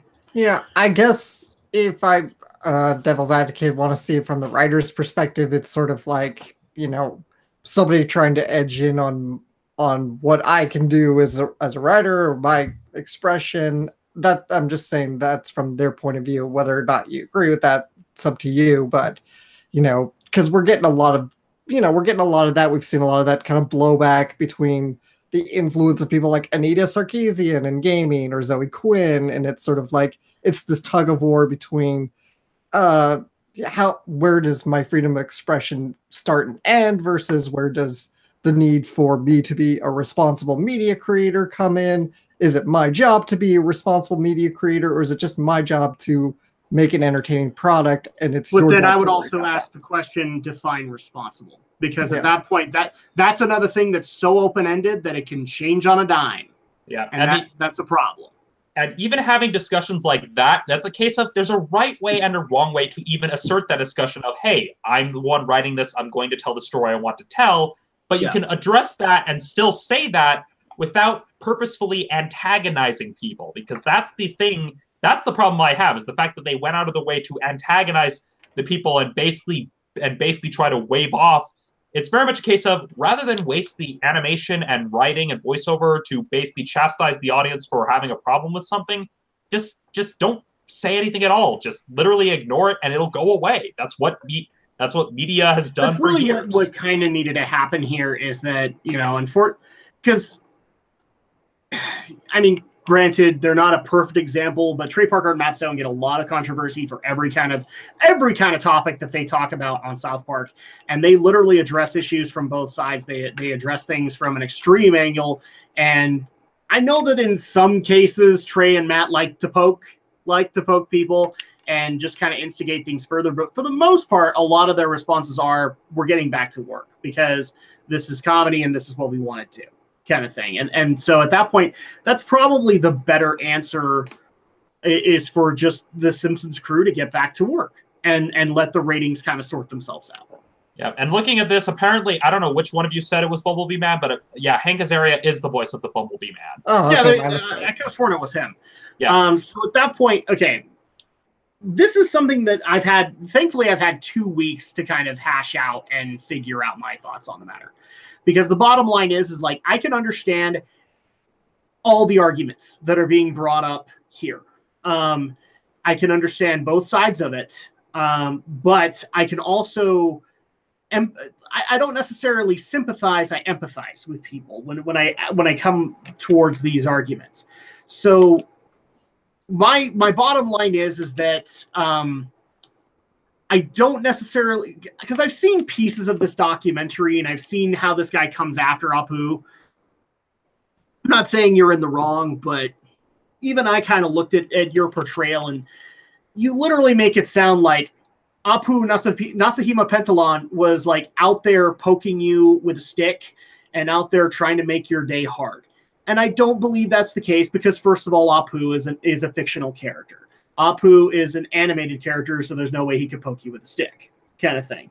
I also don't think Hank Azaria went out of his way to give a stereotypical performance just to make your day hard, okay? Unfortunately, as a voice actor, sometimes we have to take on performances that the director wants, and in this case, this is what the director wanted out of him. And I agree with him. I think he was trying to implement what he knew to be this. And my perfect example is, I've occasionally talked in this Indian accent, and people don't like it when I do it because they all think I'm imitating Apu. And what you guys don't know is I'm not imitating Apu. Okay? One of my best friends is from India, and his dad talked like that. And so I'm not doing that to be offensive. I'm doing it because I love the guy. Rest in peace, by the way. He passed away like in my teenage years. He passed away. I'm not doing it to be mean to him. I'm not doing it to be disrespectful or anything. He even laughed at it. His family laughs at the accent. Okay? So at that point, and some people will probably even make the argument of like, well, they just laugh because they don't know how else to react. I don't know if I agree. They're all smart guys. Okay? So I don't think that Apu went out of his way to make your day hard. I don't think Hank Azaria intentionally went out of his way to make your day hard. I think in order to get to comedy, and like Alex has said, a lot of the characters on The Simpsons are stereotypes. That's what they're supposed to fulfill. The mayor is a Kennedy stereotype. Apu is an Indian stereotype. Bumblebee Man is a Spanish stereotype to some extent. Nick, as we put up, Dr. Nick is Ricky Ricardo. That's the comedy that they wish to pursue. And frankly, I'm not necessarily going to fault them for pursuing that comedy if that's where they want to go with it. By definition, and I've seen a lot of comedians come out in this controversy, and they all are right. Comedy, by essence, is supposed to make you feel uncomfortable to some extent. It's supposed to make you question where you actually stand on the matter. And the bottom line is that as comedy, especially in this day and age, stereotypes are in it. Pretty much any comedian that's out there right now feeds into some kind of stereotype. Whether it's a stereotype that they live into themselves or because they have a really good impression of it. And so at that point, if they're getting laughs for it, it's not necessarily a bad thing, and they're not going out of their way to poke you with a stick. They're not going out of the way to make your day hard, is all I'm saying on the matter. And I don't necessarily find really anybody at fault. I think this is just everybody expressing their own opinions, but it does actually bring up that question. Okay, when does freedom of expression go too far? When does freedom of speech go too far? You're talking to the wrong guy here, because I don't want limits to speech. I don't want limits to expression, because then at that point you limit the art that can be created out of it. Yeah. And so at that point you might actually come, like, if you limit it, we might not necessarily get that documentary or that introspective or biopic that's going to change our lives. Yeah. And honestly, I think the best way to consider that limitation is not the solution here, but merely evolution, evolving with the times, bringing in new writers, bringing in new talent, and allowing the content to change with its audience, because that's how The Simpsons lasted as long as it did. That's what's going to happen here. If people don't believe, like, Matt Groening can have his opinion, and frankly, guys, I kind of am there with him. You know, that there are people out there that are being way more offended by this than they need to be. And so at that point, he has a point, just as much as this documentary has some points. So that really, there just aren't any winners. Just everybody's just going to have to adapt. And that's and guys, if you don't think The Simpsons haven't been doing that, I mean, how many seasons are we at, Alex? We're almost at, I think actually we are at 30 now. 30 seasons, 30 years of The Simpsons. Okay, they've been adapting for quite a while. Where I'd like to bring up to everybody, when I was but a little one, they were the edgy comedy show. They were the Family Guy of my generation. Okay, so what Family Guy is to you, The Simpsons was to me. So that's how I can tell you guys that they've evolved, that they've been able to refine their art there. And at that point, I want to give them every instinct to do so. Now, In regards to Hank Azaria, do I think I've actually seen people, and people have asked me, do I think Hank Azaria should step down as Apu? No. No, I don't. Because here's the thing. For every argument that you can make that Apu makes it bad for you, I'd like to point out to you that Apu has been used in a lot of really unique ways on The Simpsons. Because here's the thing, like, I have Indian friends. My first ever exposure to an Indian wedding was on The Simpsons. And I'm here to tell you, it's not too much different when I actually was able to attend a real one later on in my life. Okay? And I think, people have to correct me on this, Apu was actually used to teach Homer about immigration. So there, for as much as bad stuff as you guys want to bring up about Apu, he's done good things. Hell, he's a good example of an upstanding American citizen if you look at it, because he's running a successful business. And he's run other businesses in Springfield. Yeah, and again, it just goes to show that the best way to change it is bringing in new writers, because when you bring in writers who bring in these perspectives, that's how you get good episodes like that. Yeah, and that's something. And really what I want to do is create more of them. Yeah, because people really underestimate the importance of writers' rooms on television shows. That's where the magic actually happens. I mean, another good example is Crazy Ex-Girlfriend. The whole idea of the boyfriend character being Filipino and having a lot of these things tied to Filipino culture, that's because they had a bunch of writers that happened to be Filipino. He was written as just generic Asian, and they're just like, oh, hey, well, we've got these writers with this perspective, and thus they used that experience that the writers brought into the show to add to the series, and that is how television works. And again, back to Hank Azaria, just to kind of go over this, because I've gotten a lot of questions on this in regards to also the Laura Bailey thing that happened a couple of years ago. Do I think Hank Azaria should step down as Apu? That is no, I don't think he should have to step down. But that is not entirely up to him. Remember, guys, Hank Azaria has somebody writing paychecks, and they have to make that call. If they don't want to do anything with Apu, that's completely up to them, and it's gonna make me sad, but not because he's a dude with a doofy accent, just because he's actually the character that I used to care about in The Simpsons, and I liked seeing the struggles that he went through. In fact, one of the funniest things that happened was when I had my first daughter. One of the first things that came to my mind was when Apu had 12 kids. All right, and his struggles of being a parent. And just going through all of the, granted, I had one, he had 12, but going through parental struggles. That's one of the things that I thought about. So I don't necessarily fault anybody, but it's up to Fox and it's up to Al Jean and the other writers to kind of figure out, can we continue on with Apu? And if so, do we need to recast him? I don't think you need to, because any voice actor can fulfill any role. As I pointed out before, I don't have a problem with Laura Bailey playing a Black Australian woman, because, well, the other woman couldn't play it, and it worked. And what works, I hate to go into the old adage, but if it ain't broke, don't fix it. And if it just so happens that this is a quote offensive situation, then I would say, okay, well, is it just offensive because of the circumstances that you're bringing up, or are you thinking way too hard on this kind of thing? Because she's getting the job done. And in this case with Hank Azaria, is he getting the job done? Yeah. Is he white? Yeah. Does that suck? Maybe. But he's doing a good job. So you really want to fault him for doing a good job? Like I said, there's no easy answer on this. Yeah, this is very much a topic that will take time and a lot of discussion to resolve. It's not going to be fixed overnight. It's very much one of those, it's going to take time. But it's a good thing to talk about it. Exactly. Because it's by discussing it, that is how change is enacted. But by talk, I mean be respectful about it. Okay? If you're not going to be respectful, because I've actually had to deal with a few people of the, quote, SJW variety on this issue, and I've had to look them all in the eye and go, yeah, you're overthinking this, and unless you can approach this in a more civil manner, we ain't getting crap done. Okay? So I think that's probably a good wrap-up for it, unless you guys have final thoughts, but it's going to be something that The Simpsons will figure out, and I have faith that they'll do it. Yeah, and it's not limited to The Simpsons. This is something that television is dealing with and has been dealing with for years upon years upon years. because And we're comedy getting was dealing with it before then.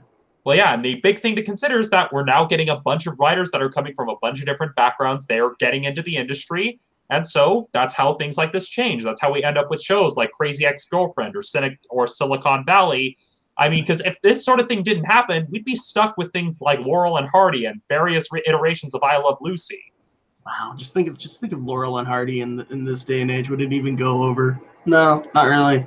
No, Really I mean wouldn't a worse example would be Amos and Andy. If they tried to do Amos and Andy today, there would be torches and pitchforks. Yeah, or virtually any of those. It's just because people's interest changes over time. A lot of things change over time, and it's up to the writer, the director, the producer to anticipate that and adapt to it.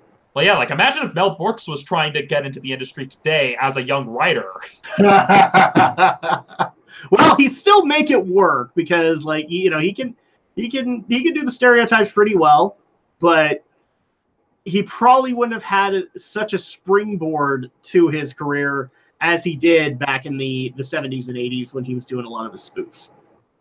It wouldn't have worked because comedy wasn't the way it was. Yeah. So that's the real point of it, is that this discussion is important, but it's not going to be resolved overnight. It never will be resolved overnight or ever. And nor would you want it to be, because this is something that has to evolve, and evolution, in case you guys don't know, does not take days, it does not take hours, it takes months, and it takes years for it to actually fall through. Or follow through. Let's go ahead and move on into the next story that we have here tonight, and that is some people are approaching this as bad news. I don't know how to approach it, in all honesty. I've thought about it all week when the announcement happened, and I don't know. That's like the solid answer that I have, and that is that Hasbro has officially. So we reported on this earlier in the year that Hasbro had acquired some rights to Power Rangers and not necessarily everything. We now have an update for that, which is that Hasbro has acquired Power Rangers for roughly $522 million. So they own the rights to all things Power Rangers at this point. Now, Haim Saban is not necessarily ousted. He will be more of an advisory I cannot talk tonight. More of an advisory role from here on in. But Hasbro has the final say on anything that goes on. The only time that I think that that's not the case is for active properties. I believe so. Some people are already asking, like, does this affect the tabletop RPG? I don't think it does. This is something that's beyond their scope, and so they can still run those. The Legendary sequel, which we have been hearing, is probably in the works because they at least want to give one more shot. That isn't necessarily going to be Hasbro's deal, although they probably will take in the toy rights for that. Yeah, because a lot of these contracts are grandfathered in. So some people were thinking, oh, does this mean the Boom's comics series is going to be canceled? No, because the rights have been set in stone. That's grandfathered in.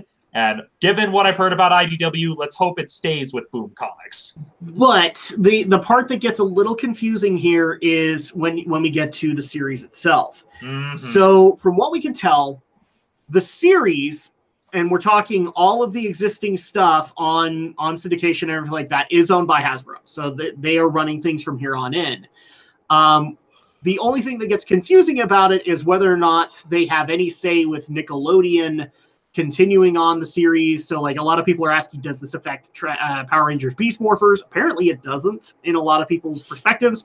It affects the toy rights because Hasbro will have them. But the other thing, too, is that people have been asking is the Netflix rights. Does this affect? And I don't think it does, at least from what I've been able to read. The contract is still there, and it will go for as long as it wants to. And if Hasbro is smart, they'll keep all of those Power Ranger series on Netflix for the sheer amount of syndication that gives them. Yeah, but they have the right to be able to say, no, we're going to terminate the contract at this point. Well, especially considering that they have a lot of their other shows like My Little Pony and Transformers on Netflix. It's not likely, yeah. Yeah, it'd be stupid. And honestly, another thing that actually is interesting, in regards to the tabletop RPG, Hasbro owns Magic the Gathering, which means they own Wizards of the Coast. So if anything, it'd be advantageous for them to keep that going. because they already own a tabletop branch. Yeah, and a lot of people are actually concerned that Hasbro would basically do what Disney did, which is basically just run the syndication and be okay with it. I don't think that's actually in Hasbro's best interest to do because, again, Hasbro's a toy company.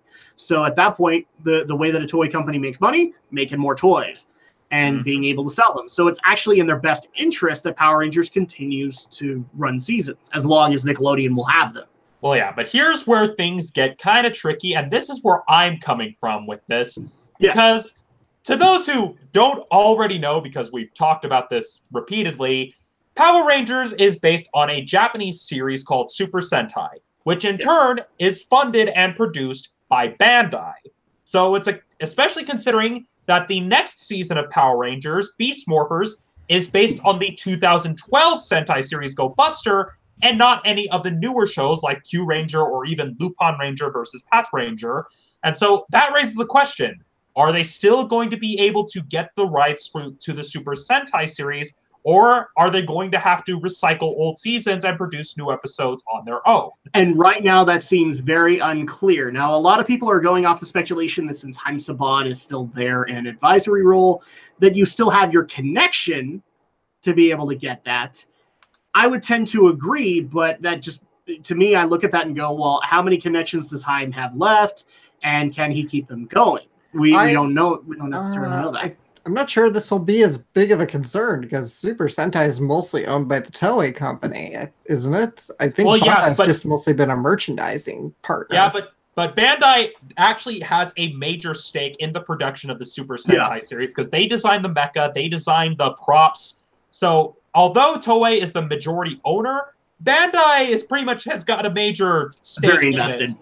They're very heavily invested, meaning that they can actually affect decisions regarding the Sentai series. That's why each Sentai season is planned 3 years in advance. So Toei correct me if I'm wrong, Romney, but Bandai still does toys to some extent in Japan. So at that point, you basically have two toy companies that are going to be at odds, especially when it comes to sales of toys. Yes, but from what I remember when we covered this last time, in their press release, they did explain how Hasbro is going to control the Power Rangers license in non-Asian countries. So basically China, Korea, Japan, Bandai is still going to have control of the brand since... But in North America, South America, Europe, all that, that's where Hasbro will come into play. Because although they use the Power Rangers name for rebroadcasts of the Sentai series in Korea, it's still the original unedited Sentai series. And so Bandai it's very much going to be a case of East versus West. Bandai gets basically all the Asian countries. Hasbro gets everywhere else. Do we think this will affect the Sentai releases at all from Shout Factory? I don't think so, given, like Alex mentioned, that's a negotiation with Toei, not Bandai. Yeah. And given how many series they are behind the current Sentai series, it'll be a long time before there will ever be any issue regarding like how far behind they have to be, because they've only just barely announced the release of Time Ranger. And so that's a negotiation between Shout Factory and Toei, so that'll probably still be going, especially given if they limit it to older Sentai series instead of trying to release newer shows. Now, the one thing that a listener did want us to bring up with the Power Rangers acquisition is that you brought up Magic the Gathering, okay? And the thing that they're in particular concerned about is that Wizards of the Coast, who is owned by Hasbro, has not been handling situations within the Magic the Gathering community appropriately. And that's why a lot of people are now claiming that along with League of Legends and a couple of others, Magic the Gathering is becoming more of a toxic community. And to that point, okay, here's the thing that you need to differentiate here. Hasbro isn't really involved in any of that stuff. They are trusting Wizards of the Coast to handle that. And the only time that they would get involved would be if they were directly cited, okay? If something went directly to them, then at that point they'd probably go to Wizards of the Coast and say, no, buck up, you need to handle this situation. Until then, they don't care. They're making their profits off of, whatever Wizards of the Coast product. Okay? Yeah. So at this point, we can't necessarily bring the Magic the Gathering issues that have been happening over this year and I guess last year and bring that into Hasbro. Hasbro has had very little involvement there. Yeah, and plus that's a whole separate issue here because they're aimed at different audiences. And so most we would see regarding the Power Rangers I think tabletop... people think it's involved because I guess somebody's got a weird view. And correct me if I'm wrong, Romney. Does Wizards own the Power Rangers RPG? I don't think they do. I think it's somebody else. No, plus it's also built on top of what is more or less a universal engine. So it's not even a case... so yeah, so it'd be like Pathfinder. So at that point, no, Wizards wouldn't have it. Well, yeah, so most we would get is that maybe they would take what we've got with Hyperforce and maybe publish like a Dungeon Master Guide equivalent. But even then, it's built on an already existing tabletop RPG engine. It's just tweaked it basically is a find or replace all the fantasy terms with Power Rangers terms. And so even in terms of how it would affect Hyperforce, it's very minimal at best because it's using an existing RPG engine that multiple companies already use. It'd be like It'd be like someone trying to copy the GURPS engine, which a lot of people who aren't familiar, GURPS is another tabletop RPG engine that affects the way stats and other things like that are constructed and was the basis for the Fallout franchise, but it's a universal engine that other people can use. Which at this point, like, back to what I'm trying to point out is, like, Hasbro at this point is basically the big brother. They won't necessarily get involved unless they absolutely have to. And by that I mean, like, Hasbro... Like, their involvement in stuff is maybe they might have a say in a Transformers movie. They may have a say in G.I. Joe movies because they have the rights to those. But they're not going to get it unless directly provoked. And and frankly, I don't see a reason for them to get involved because it isn't really their problem. It's an internal Wizards matter. It's an internal... I'm trying to think of other companies that Hasbro owns. But they basically treat it as, that's your issue. It's not us. Yeah, and honestly, that's like compared to the other speculative issues that arise from this, that's a drop in the bucket, if anything. Yeah, and frankly, I don't think it affects Hasbro enough that they'll get involved. Yeah, so I don't think it's a problem. Yeah, because like one concern I do see from people thinking, oh, does this mean that Power Rangers may move from Nickelodeon to the Hub network, which is owned by Hasbro? That is a valid concern, but then again, Hasbro hedges their bets. They have shows on Nickelodeon and the Hub as well. I mean, TV networks, I mean, you have shows produced by Fox airing on the CW, so that's also a non-issue. Let's just say for the sake of argument, they did. I don't see that happening until the Nickelodeon contract expires, and correct me if I'm wrong, they just barely re-signed it. Yeah, at that point, it's going to be, what was it, till 2021? So you've got another couple of years. Yeah, and so I mean, I can see why some people would want it to move to the Hub, because unlike Nickelodeon, the Hub doesn't have the 26-episode requirement. But again, that's neither here nor there.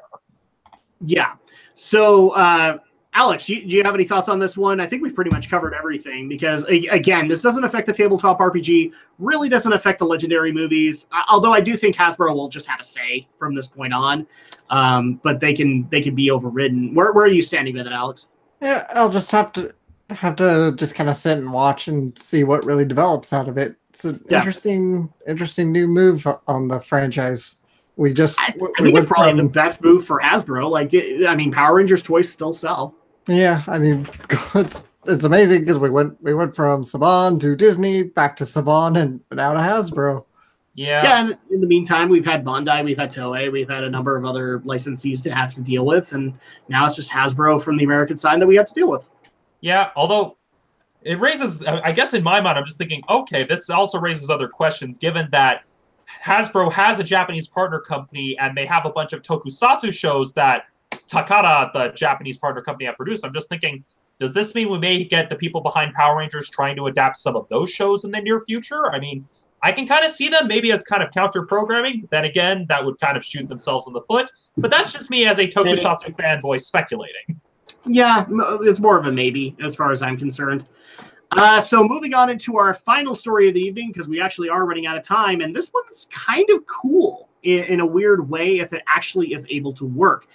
You'll keep in mind I said that portion.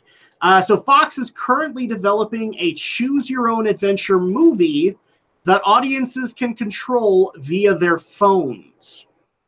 So we've had this kind of thing get tried out in numerous other formats and not necessarily work out, but now they're looking towards doing this with phone decision instead of just in the books or anything like that. And it would be the only thing that confuses me on this is that they're talking movie, so I think movie theater, and so you're going to have people voting.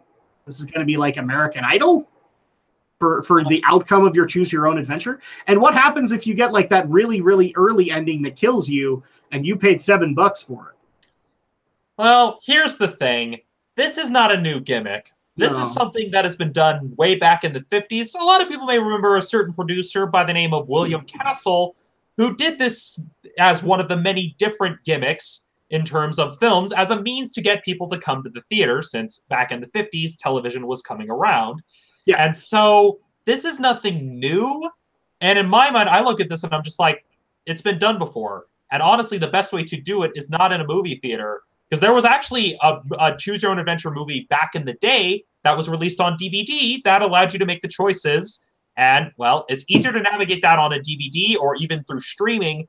I don't see how this could work in a theater. And not to mention, this is going to be really expensive to produce because you have to shoot all those different endings, all those different scenarios. I mean, unless you're getting, like, unknown actors for every single one, this is going to be a very expensive enterprise. Yeah, I mean, like, I know this is not a perfect example of it, but to me it is. Like, I mean, things like Dragon's Lair can be implemented as choose your own adventure. It's just with Dragon's Lair, there was a set outcome. And if you went off of that deviated path and you just had deaths. I will say this, though. When this story came up and you guys saw it in the thread, was I the only one that immediately thought towards Futurama and their joke about the choose your own adventure movie? If you remember it.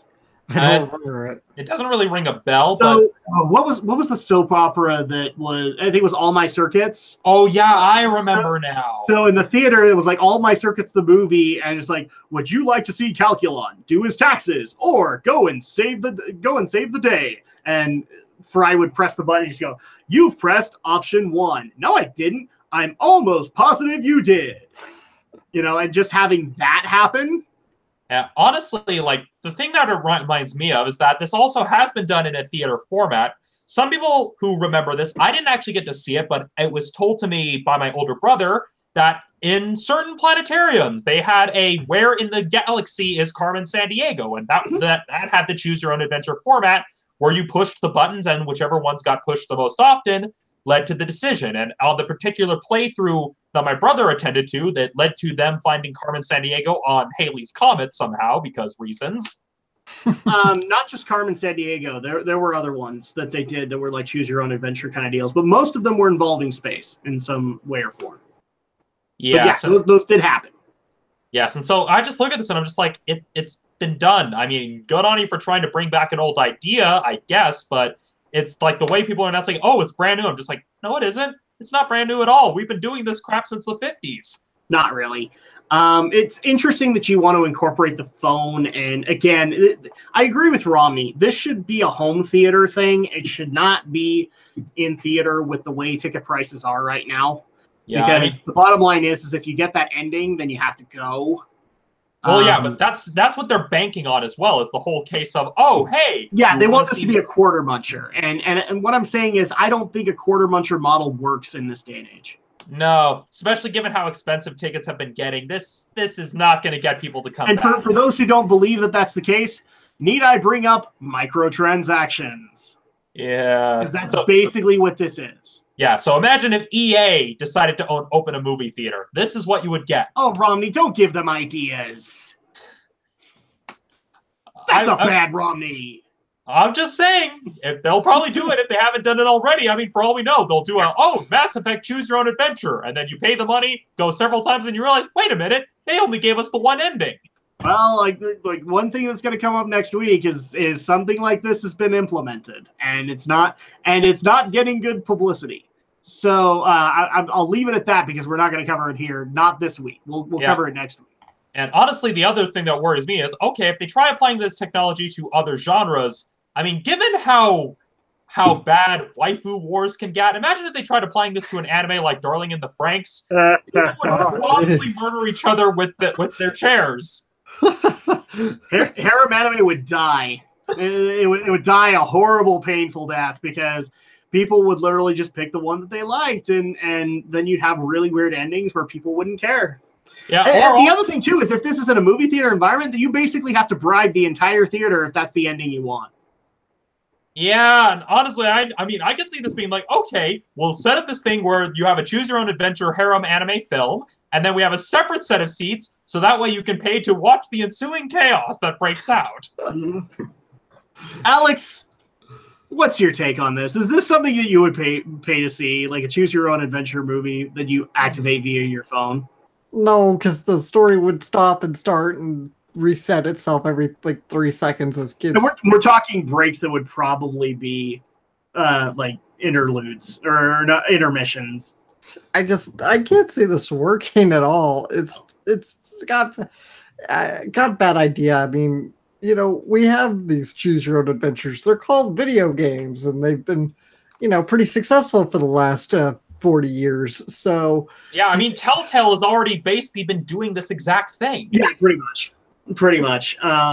Not as broadly as a lot of people would like to say they are, but because there are still tracks, but they've been doing it for a while. Yeah, I don't see this working, especially not in a theater. You know, no, like in a home, like I said, a home theater environment, this works better. But again, just play a video game. That's what you're gonna get. But like, put this in a theater environment where there's going to be, you know, for lack of like, let's just say for the sake of argument, like 500 people there. 499 people are not going to have the same opinion as you. Yeah. So at that point, what do? You bribe them all so that you get to see the ending that you want? That ain't gonna work. No, I mean, honestly, looking at this, I mean, in my mind, I'm just thinking, okay, if they were to like doing this, you're already raising the question of what if you have a tie? What happens in the event that you have the same amount of people who all voted for different decisions and you have no way to break another the tie? 10 minutes where we got to vote again and end up in the same direction. Yeah, it's because, again, there's a reason why when William Castle did this idea, he left it to only the ending. Because there was one particular film, I don't know the title of it, where the audience could vote whether the main character lived or died at the end because of some weird curse. Yeah. And that's why you wait until the ending, because by then, the audience has seen the whole movie and can make that decision of whether they want the main character to live or die. Granted, they kept voting for the main character to die every time just to see if it would do it. It literally is the same thing that happened with Jason Todd, where people voted for Jason Todd to die, not because they wanted I don't know if Alex actually knows this. Like, so I don't think I've told this story on Dragon Shadow, but yeah, Jason Todd, the second Robin, they actually did a vote on whether or not Jason Todd should be saved or die. And everybody voted that he die. Yeah. And again, it wasn't because they hated the character. They wanted to see if DC actually had the balls to do it. In fact, they had automated. Philip, dare you? I can't remember where the guy was based in, but there was a story of a guy who like literally just used a telemarketing system and automated that number in to vote against Jason Todd. So like, yeah, this crap happens, people. They just wanted to see if they could actually pull the trigger. Hey, speaking of The Simpsons, that reminds me of Homer's telemarketing scam. The other thing that people need to consider in this concept, because I see this happen a lot, especially in a certain game, Mass Effect, where a lot of people immediately assume that for some reason, Mass Effect has like 20 bajillion endings, all geared towards specific choices. Okay. Again, I have to point this out, people. Mass Effect has roughly 3 to 4 tracks. Okay, it has positive, it has neutral, it has negative, and it has something in between of all of it. Yeah, best way to look at it, it's basically Paragon, Renegade, neutral. Like, if you're expecting 50 different endings out of an ending, that's murder for a film crew, guys. It's not possible. It's literally not possible. So at that point, like, you can't necessarily make every choice count. You have to set those choices on a track in order for them to work. So at that point, like, for all the people who are going to be sitting there going, okay, we can do a harem anime, for example. There are 10 women. We can literally wig it. No. What's going to happen when that show gets made, when that movie gets made, is there's going to be 4 candidates, roughly. Because you're like, let's just say there are 10 girls. There are going to be girls who dump you. There are going to be girls who just decide they don't want anything to do with you, and there's only going to be 4 targeted girls. And then people will be pissed because there's 4 targeted girls. Yeah, there's a reason that the anime is based on visual novels have to make those tough decisions. and have to actually decide to find a way to go with a canon ending, or they can do what School Days did and just like, hey, we're going to make the bad ending canon. Kind of thing. I was going to say School Days. Damn it. And that's the other thing, too, is that there will be a canon ending, especially if the film or the game is successful enough. And then at that point, everything will be geared towards that. And when people go and see this film or play the game, they will want the canon ending because they want to make sure everything makes sense. Except that one guy who has to run everything Renegade for life. Oh, well, that ruins that guy's experience. Again, this works in a home theater setting, not in a public theater. Yeah, again, this has Riot written all over it. Oh, at the very least. Especially at modern day ticket prices. Oh, hell no. Because you know that this process, they're going to find a way to say that's more expensive. Yeah, looking at this, and apparently this has a director and two screenwriters signed on. For director, we have Rawson Marshall Thurber, and the screenwriters are Robert Ben Garant and Thomas Lennon. Now, Rawson Marshall Thurber is known for directing We're the Millers, and Robert Ben Garant and Thomas Lennon are known for writing Night at the Museum. And all I'm going to say is, good luck, guys, and try not to get blood on your clothes, because there's going to be a whole lot of it. All right. Well, final thoughts on this one, because there really isn't too much to go here. It's a bad idea. You shouldn't do it. I just don't see it working out. At the very least, not in the theater. Streaming, yes. Home video, yes. Movie theater, no. Yep, pretty much. Pretty much. In other words, telltale method. So, Alex, final thoughts on this one? Nothing more to say. Just, don't do it in the theater. It's a bad idea. Don't do it. I mean, for as many people, I know a lot of people have brought this one up of what was it, Literature Club, Doki Doki Literature Club, where the speculation before everybody knew what it was is like you had 4 prospective girls, all of which could have individualized entities. No, there was one track, people. There was one track in that game. Yeah, everything, all roads led to it. Okay. Yeah, it was meant to be a satire, people. Yeah. So, and here's the thing, like. Correct me if I'm wrong, Alex. Most visual novels kind of run the same way. They are like 1 or 2 tracks. Yeah, pretty much. Yeah. So there you go. So let's go ahead and wrap things up for the evening. If people want to be able to get a hold of us and ask us questions on the stories that we cover tonight, as well as the content that we provide, that they can see it. Alex, the Shadow Blazer, how do they do that for you? Find me on YouTube. Shadow Blazer 3000 is my channel, and I produce anime-related content. And find me on social media and always be up to date of when a new video goes out on Twitter at AlexJShort. All right. And Stephen Romney of Studio Ghost Utah, how do people find your content or get a hold of you? Well, you can always find me under my handle, Studio Ghost Utah. That is my handle both on YouTube and on Facebook. I upload videos to both currently because, again, as we've explained, YouTube is being YouTube, and we can't really trust YouTube. And you can also find me on Twitter if you want to see my random things that I try retweeting. And my handle on Twitter is Romney Reviews, the only site where that alliterative handle still exists. Yes. How long before that goes away? Oh, well, it will probably be a long time because I don't think Twitter lets you change that sort of thing. I've looked into it. They do, but it's after a while, I think. Yeah, so point being that if you want something that says Romney's Reviews, well, it's Romney Reviews because they don't like apostrophe S's, but that is my handle on Twitter. And as for this week's Romney's recommendation, like I mentioned, I've been writing a novel and I've been doing a lot of research about the martial arts. And this led me to stumble across a YouTube channel that I found kind of fascinating. This YouTube channel is called The Pink Man. And the series of videos I've uncovered that he was doing is a series on martial arts frauds. Because let's face it, there's a lot of people in the martial arts world that are trying to rip people off and scam them for money. And his video series, Martial Arts Frauds, covers 5 of the most egregious. And the video in particular I'm recommending is the finale. I know it seems weird to put the finale as the recommendation, but it's honestly the best of the 5. And this is his video in analyzing the man that is, well, a man who is quite colorful by the name of Frank Dukes. Now, if you don't know who Frank Dukes is, well, you're in for a treat, as in this hour-long video, he analyzes the man behind Bloodsport and how everything he's told everyone about his secret life as a ninja of the Koga Yamabushi school has no basis in reality. So that man! Yeah, that is this week's. Every time somebody brings up Duke to me, I immediately go, "Oh, it's a John Wayne stereotype. Let's do it, man. That's great." And then you're like, "No, no, not unless John Wayne in an alternate universe decided to play a ninja instead of playing Genghis Khan." So, now I'm just thinking of John Wayne playing a ninja. Well, I'll tell you something, Pilgrim. I will fire off those ninja stars at the wall. They might hit you. They might not.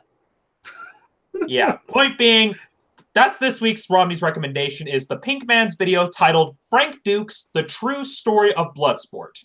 Now I want to contact the artists out there that do follow us. Can I please get a picture of John Wayne as a ninja, please? Can I just have that? Just I will put it up somewhere, guys. Please give me this. I know I've already added so much stuff on with the Mickey Mouse Hit Squad and all that, but John Wayne is a ninja. Come on. That might even be the title of this episode, just because I want to throw in something a little random. Well, I mean, it makes about as much sense as Frank Dukes' story of the Kumite, so you might as well. All right, and then if people want to get a hold of me, the best way to be able to do so is obviously you're on my YouTube channel right now, so you can go ahead and check out all the content that I provide, whether it be Let's Plays, reviews, tries, and upcoming this summer, we'll have some E3 coverage and all that fun stuff. You guys can check that out. Or you can look for updates on Facebook. My YouTube channel does have a Facebook page, which is DracLP. Just look for DracLP, and you'll get updated on anything that comes up on the channel. You can also follow me on Twitter at Drac2326, and that's where I usually can get a response to you guys in a timely manner. So feel free to be able to do that. And if you want to follow and support the podcast directly, the best way that we know how to do that, and the one that we recommend to you guys above all else, is support the RSS feed. Now, I know we do a lot of podcasting live, but that RSS feed is basically the moneymaker for any podcast, and that is geekyweek.podomatic.com. Or you can look up the GNRO podcast on iTunes or Google Play for Android users and be able to subscribe to the RSS feed that way. And that's the best way to be able to support us so that we can get the analytics, and therefore we can send that over to the nice sponsors, and then they can help sponsor episodes and all that fun stuff. And we thank you guys for your support there. You can also support the podcast on social media under the exact same tagline for Facebook and Twitter, which is @GeekyNRO. And you'll be able to get up-to-the-minute information when we go live, the stuff we'll be covering, even some polls for the summer. I'm actually going to try and do some interactions with you guys for E3 just to see what you guys think of that. But more on that later. And finally, if you want to submit stories or be able to give us critique or give us feedback on anything podcast related, you can do so at geekyweek@gmail.com. And that's going to go ahead and do it for this episode. Thank you guys so much for your love, for your patience, for your support, all the fun stuff that you guys do for not just the podcast, but also for our individual channels. We really do appreciate it. And we will, of course, be back next week for even more geek news, reviews, and opinions. So for me, for Alex, and for Romney, we'll see you guys next time. Take care.